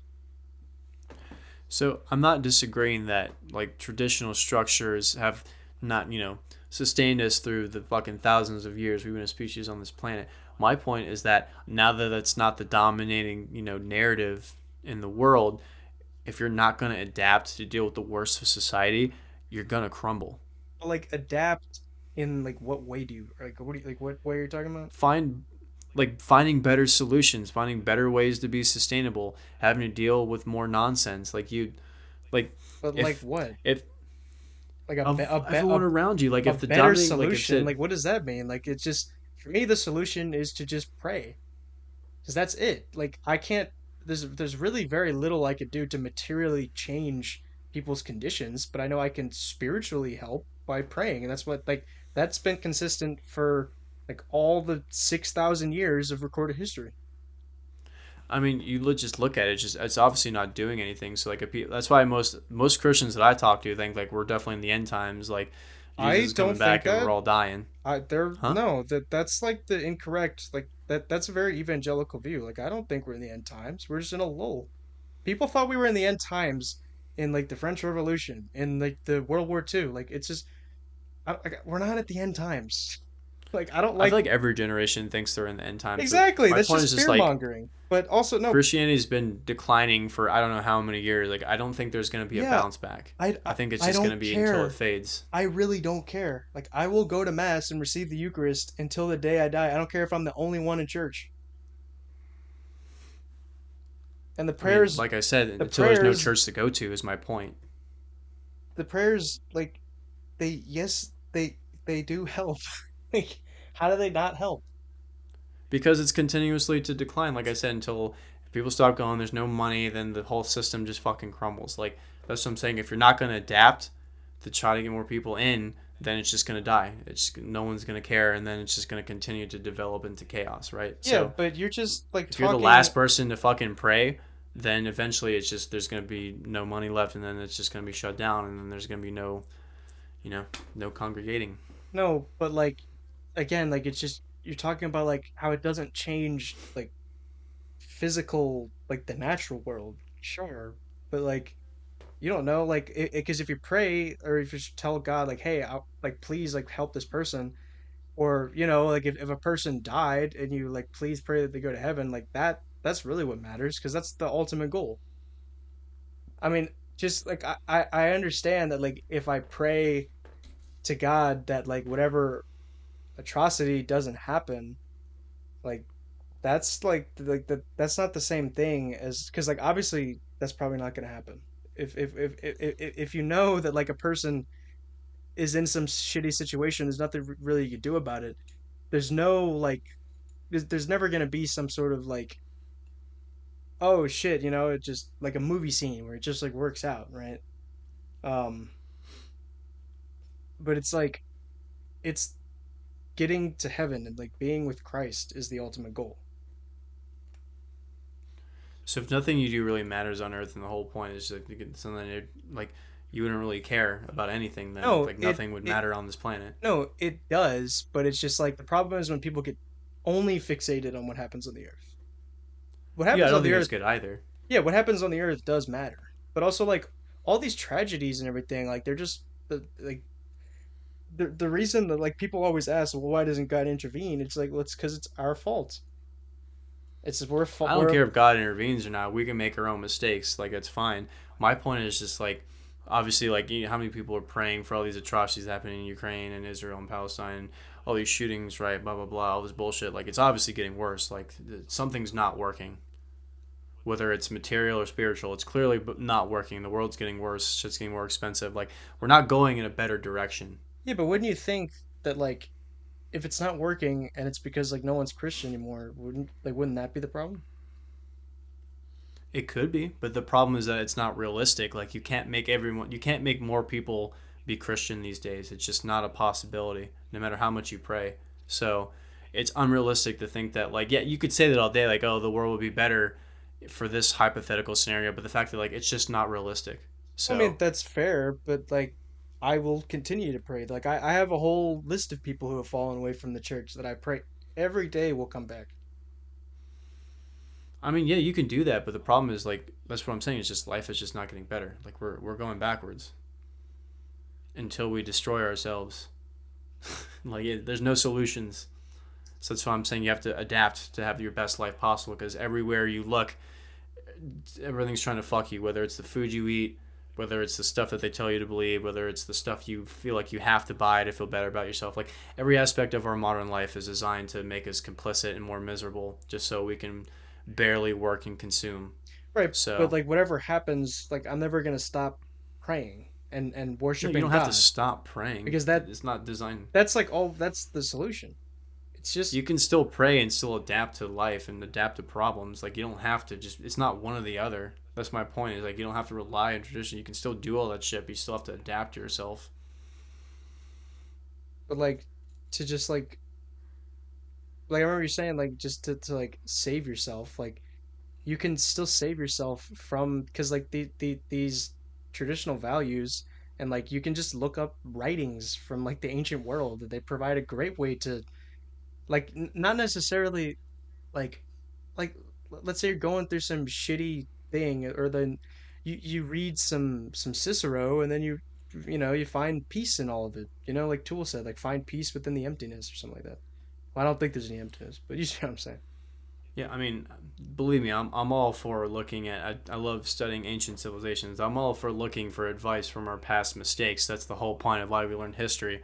My point is that like there's just new problems that history couldn't predict. So you just have to fucking navigate it. That's all. You just have to find new solutions to things because there's never a shortage of problems that are going to be thrown your way. So for your own sanity, you have to fucking adapt and get over it. But like Otherwise, you'll sink. my point is that like all these new traditions can like you can just find something just as good if not better in any other sort of traditional framework. Like what? Like what's a new thing that you could do that can do better traditionally? Like all this like spirituality stuff, it's like just go to church, like it's not hard. Like these people What try do you mean? like these Like people what try practice? like these people that get so fixated on, remember we were joking about the whole like morning routine and all this stuff and like being in the perfect state of Yeah. mind. It's like just you just go to church and like pray like like the people did back in the day, and that's a much better, so like because that brings everyone together because people can only think about it in terms of like how they feel, and it's just about like their own like thing, and it's like with no regard to like what other people think or feel. It's no community. Yeah, I've always been, and this is the one thing I will admit has gotten a little bit easier for me. Back when I was younger, I always thought there was nothing to learn from people.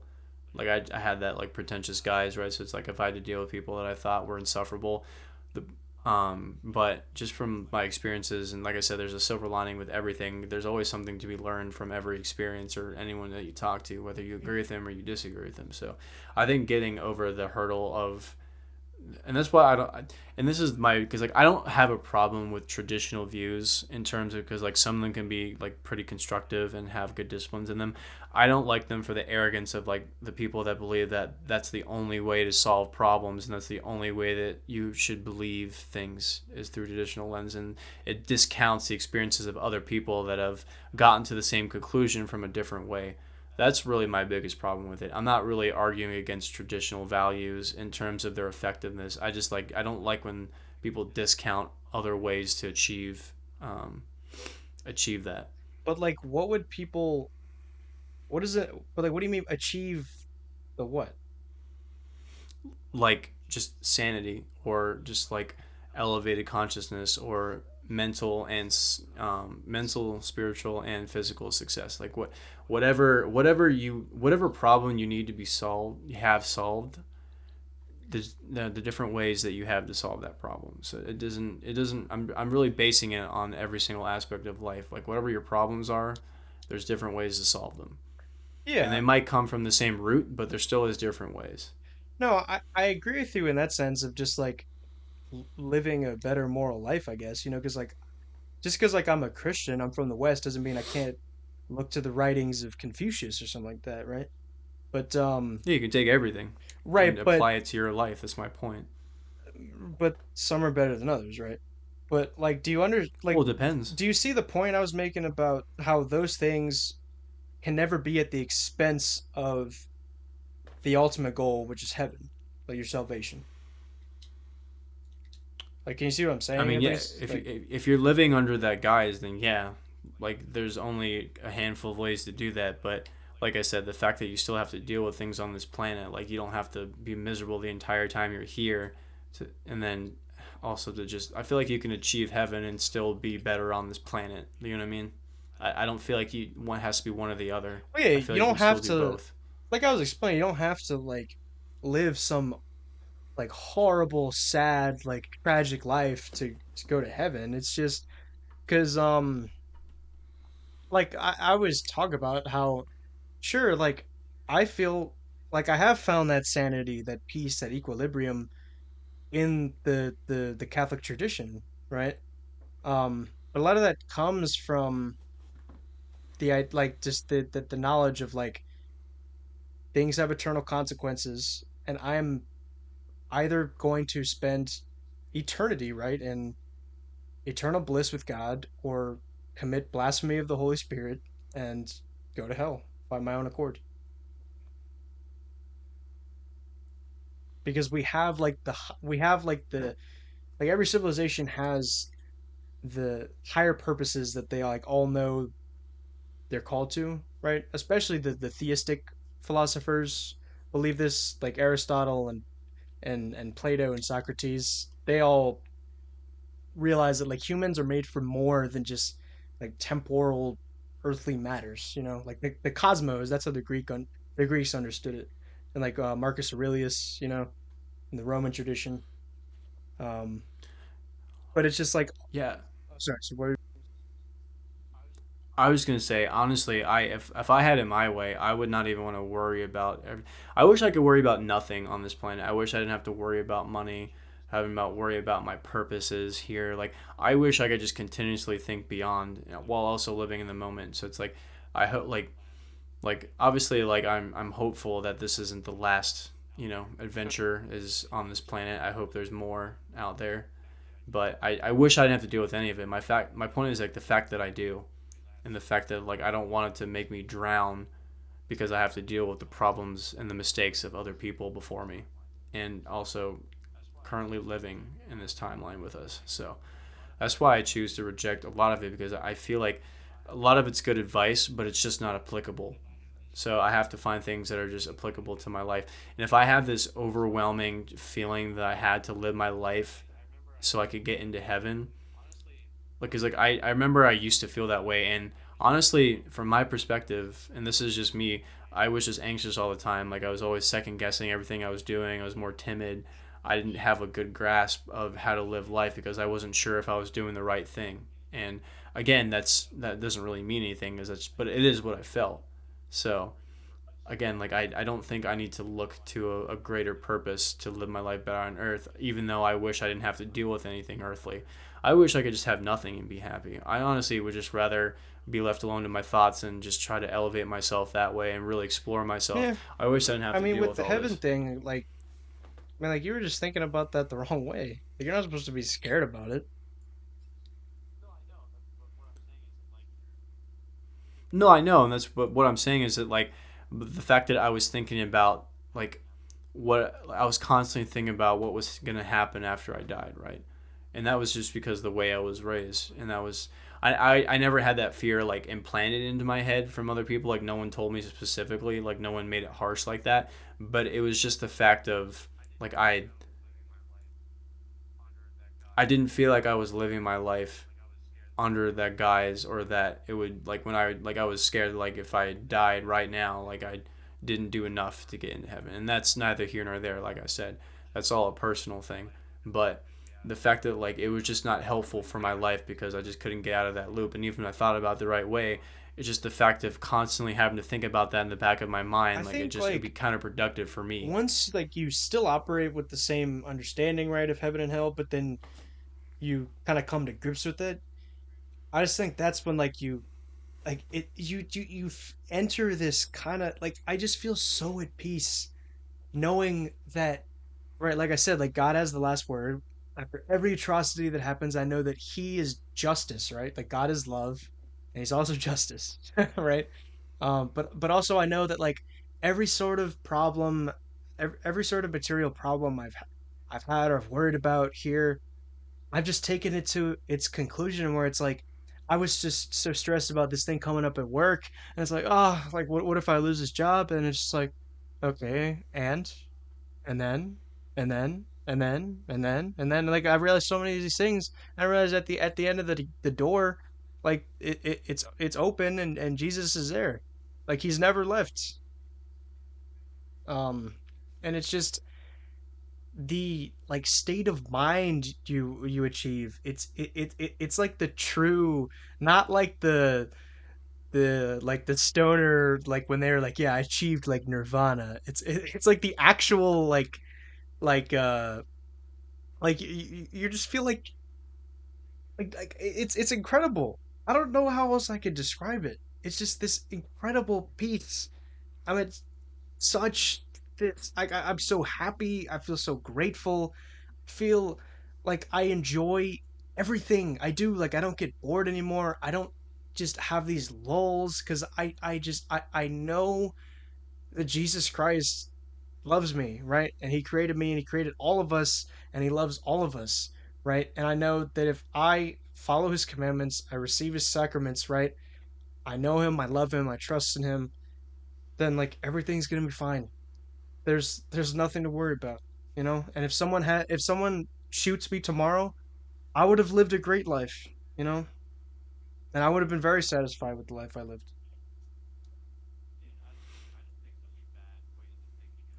Yeah, and I don't think those are bad ways of thinking at all. I think, like I said, for you, it's productive, and it helps you. Like I said, if it helps you get that inner peace, then it truly is productive. Because that's and when I was naming those examples, like I wasn't naming you specifically because there are people that just cannot handle either reality of having no God or a God in their life. Some people just can't handle it from either opposites, but they feel the same way. But but you're an example of what I'm saying. So it's like to me that's a new solution to find peace, right? You can still take traditions, but like you just apply it to your own life, and you can your idea of that is probably different from other people that have traditional views too, and their way is different to achieve that sort of inner peace. So that's more of what I mean. So but I mean honestly, because it sounds like Oh, I'm not the really? best candidate right now because I feel like I'm losing my fucking Oh, I'm mind. sorry about that. I'm just in this weird state of energy right now.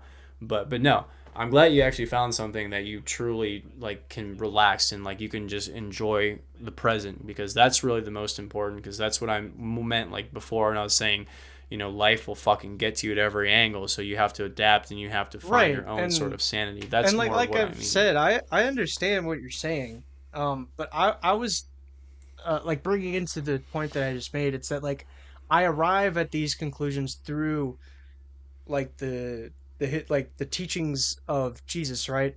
Quotes I hear about the saints and their recommendations about prayer and how like you should live your life and all these things. And because that's a big thing about the saints, right? Is that like they answer the age old question of like what would Jesus do, right? Because Jesus obviously wasn't alive in the time of like AR-15s or Nazis or anything like that, right? So that's why like it's nice to have someone who communicated his message in like the specific context, right? Um, and it just like remember I told you about like Maximilian Kolbe or like all these other people that like got killed in like the World War II conflicts and all this stuff. Like they provided great solutions about because I mean they lived in a similar time of like angst and stuff like that. Or Padre Pio, he famously said, "Pray, hope, and don't worry." Um, and then there was the other saying I pulled from him about how he says after all of these things that happen on the earth, I forgot what I think it's Saint Paisios. He's like a Greek Orthodox saint. He said after all of these things that happen, I know that God will have the last word or something along those lines, right? So that's why like any of these things like it falls in line with that kind of stoic Greco-Roman tradition where it's like you just can't certain things like are just they're out of your control and it's easy to think oh well that's cowardly and it's like well no not really because if you just keep on that line of trying to change things and constantly trying to change things and like you're never satisfied like you just kind of have to it's like learning to get wet in the rain and stuff like that. I'm sure you've heard that phrase, right? I mean, yeah, I mean, you got to roll with the punches. You really do. I mean, you know what's funny? As I was just thinking about that guy when you brought him Who? up, but you said he survived, right? Well, he survived The priest after that got like shot up by to the 12 Nazis, he shots or survived. something, but then he died. I, Hmm. I don't know why I thought you said he survived. Um, who was I? Weren't you saying like somebody that they went to the Oh, Vatican, yeah, they got because honored he's the by the guy Pope because who he was the there? I thought it Nazis was were that guy. gonna kill, but then yeah, the priest was like, "No, I'll take his place And so then he he can said, live." okay. And I know, I like, can't dude, imagine if the you see guilt that the guy video must of him have. with the Pope at the Vatican, and he just gives him like the biggest hug, it's like, and he's like bawling. It's so like heart wrenching and like heart moving too. Like you just feel like how like this guy like because I don't even know if he was originally Catholic, but he just saw like that image of Christ and that love, you know. It was so like that must have been so yeah, like you're saying the guilt, like just like man, this guy he did this for me, you know. It's like what did I do for him?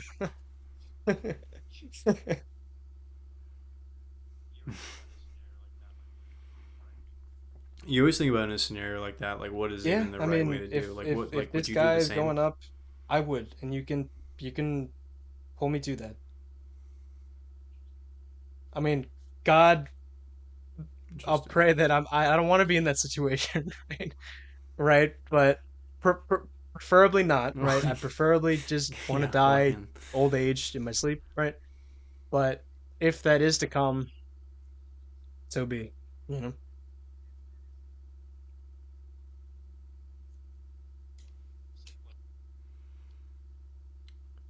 I guess it like because like if you really kind of tying into what we were saying before, so like if you're like and when I was thinking about the priest when you brought Mm. him, I literally was about to actually bring it up before you said something. I was thinking about like the mindset that you'd have to do that. So it's like, was it like you just really felt like you had to step in for your fellow man, or is it because like you already had the mindset of you were ready for heaven, and so this is just your final act to get in here because nothing on this planet really matters. So you're just preparing yourself to get into Mm. heaven, right? So that was just time, and that was just the last good thing you could do to get yourself into heaven. Or if you don't have that understanding and you just did it to just help your fellow man because you I know it mean, was just your sorry, I see what you're saying. dude. My fucking The god. rent. We Well, might have to wind I this mean, down pretty soon. I mean, I'm Saint fucking losing my Maximilian did it mind. because it's the greatest act of love. Like Uh, Jesus said himself. Like, um, what was the quote? It was he hath no greater love than to lay his life down for his friends. Because that's what Jesus did, right? Like he laid his life down for us. And then anyone who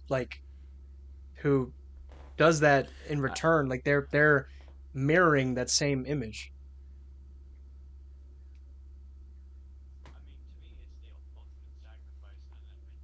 I mean, to me, it's the ultimate sacrifice, and I feel like the only way to make that sacrifice is if you'd have the understanding that you're ready for heaven, right? Or it's like you'll, like you said, if you die tomorrow, you'll know that you'll have a good life, and you know that you're gonna, make it to the pearly gates, right? I feel like if you didn't have that understanding, Really, you wouldn't think that like that you felt wouldn't honorable because sacrifice like if you're in yourself a like that. concentration camp, you're probably gonna die anyways soon. So it's like Mm, may as well like do it honorably, I guess.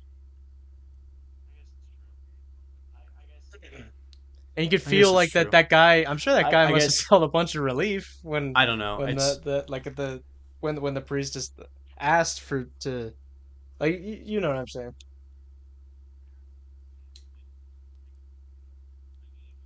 I'm sure relief is. I mean, but again, if you feel like you're gonna die anyway, it might be just felt like it's a useless cause. Like, what was the point of just dying sooner if you think that the guy's gonna get killed shortly after Well, you? Like, right.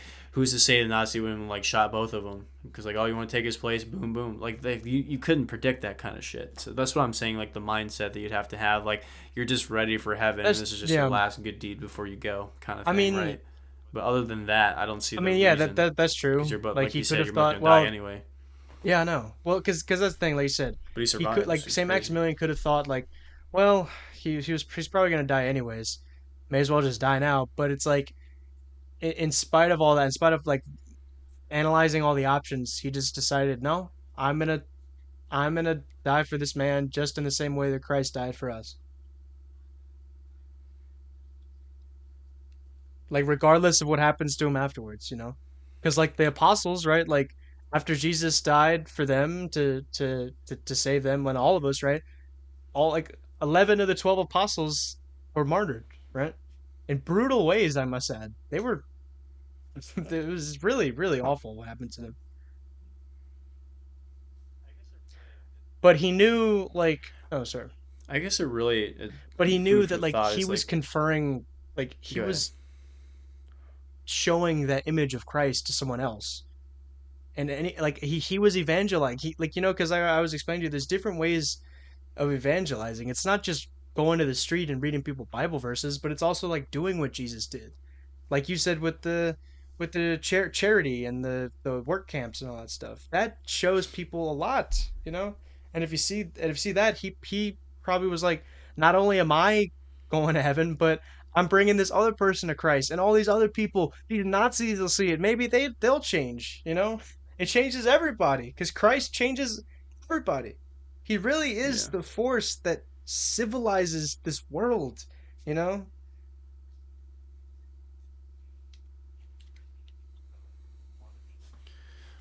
What's crazy to me is that like martyrdom has always been a heavy. I mean, obviously it's the whole point of every Except religious like I think viewpoint Hinduism because like is the martyrdom. But reincarnation, it's crazy that it like doesn't like I wouldn't they like not really care about martyrdom because they don't try to convert people really. It's just like about well, I know that like Buddhism and I don't really Hinduism, know much. they're like relativistic religions, and like so they don't try to like they're not like Christianity and Islam where they have like conquests and everything because they want to convert people, right? Because they believe in like objective truth, whereas like Buddhism and Hinduism, they reject the notion of objective truth because like what Buddha said, like there is no truth, there's only perception, right? So they don't try to really convert people to their religion. It's like if you do, great, but if you don't, like you're still ultimately part of because like Buddhists say that like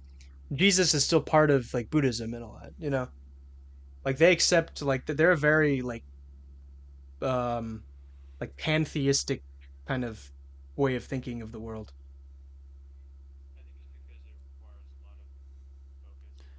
I think it's because it requires a lot of focus LSD. and even more discipline to achieve like to truly achieve the tenets of Buddhism. So it's like you can't really just convert people. It's like people have to come and like find that in their heart to do it and work to it. That's why I think it's just a fundamental Yeah. difference Um, in the tenets. Um, but there is something to be said about it because you look at conflicts like right, like wherever, what conflicts have Buddhists been in. yeah, Obviously, because there's like probably wherever some Buddhism vigilantes, is in but the like world, they're you know, not really like they don't have a say in government. I mean, depending on the country, but generally speaking, they don't have the same level of say in government in the way that a Christian or Islamic system does. Where those are like, well, now it's different in the Christian situation, but traditionally speaking, it was intertwined, right? And in Islam, like it's also intertwined. But in Buddhism, it's just I know that in like Thailand they have more of a say, but in most countries they just kind of they're like the Jedi, right? Where like they don't really govern, they're just kind of like spiritual aid, I guess.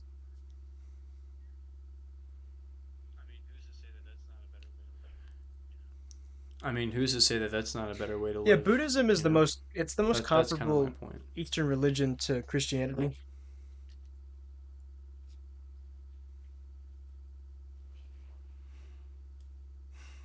I wish I knew more about it. Um I yeah, vague cuz basis, I mean if but you do, you have to like actually learn about like what like actual Buddhist thing, not like the hippies and stuff like that. Yeah, I told you that yeah, I saw not the new age a shit. Yeah, I religions tier understand. list, and then in like so it was like five, I forgot like how many tiers there was, but like way down, like separated from all the other ones on like a Z tier or something like that, was Buddhism as practiced by white people. Was like the absolute worst religion. Yeah, Yeah, yeah. Well, I think this is a God, good place to stop. It's midnight. Yeah. I yeah, apologize my for brain's raising my shutting down, voice. That man. wasn't really I can't. necessary. I don't care. You can raise, you can scream me. I was just fucking deteriorating, man. Fuck, Well, dude. I I don't think know what the this is fuck. a banger I'm episode. scattered. Just been scattered. Um, All scattered. yeah. Like I said, no one wants to hear people jerk each other off for Right, so fucking that's why three I gotta hours. They want to anything hear some reviews. I gotta put conflict. whatever crazy thing in the thumbnail to get people to click on it. And hopefully they will. I swear to God, this For is sure. gonna bite me in the ass. I'm gonna get in trouble for this shit one day. I already know it. Right, God. right. Yeah, once you stop doxing us, Will. Fuck, I already know I'm gonna fucking get. Oh my God, I'm fucking prepared. Man, Dude, I swear, like, there's like three people on the back of my hand. If they ever listen I to this, they're never like, knew I you never were knew one of you were them that folk. way. I'm like, well, well, I Surprise, got news. surprise, surprise. Surprise. You mean I'm not supposed to agree with everything you said? Huh. Just to think I was stroking your Man. ego.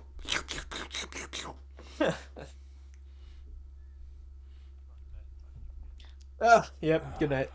Alright, I'm going to bed. Fuck you. Get out of Boop. here. Night.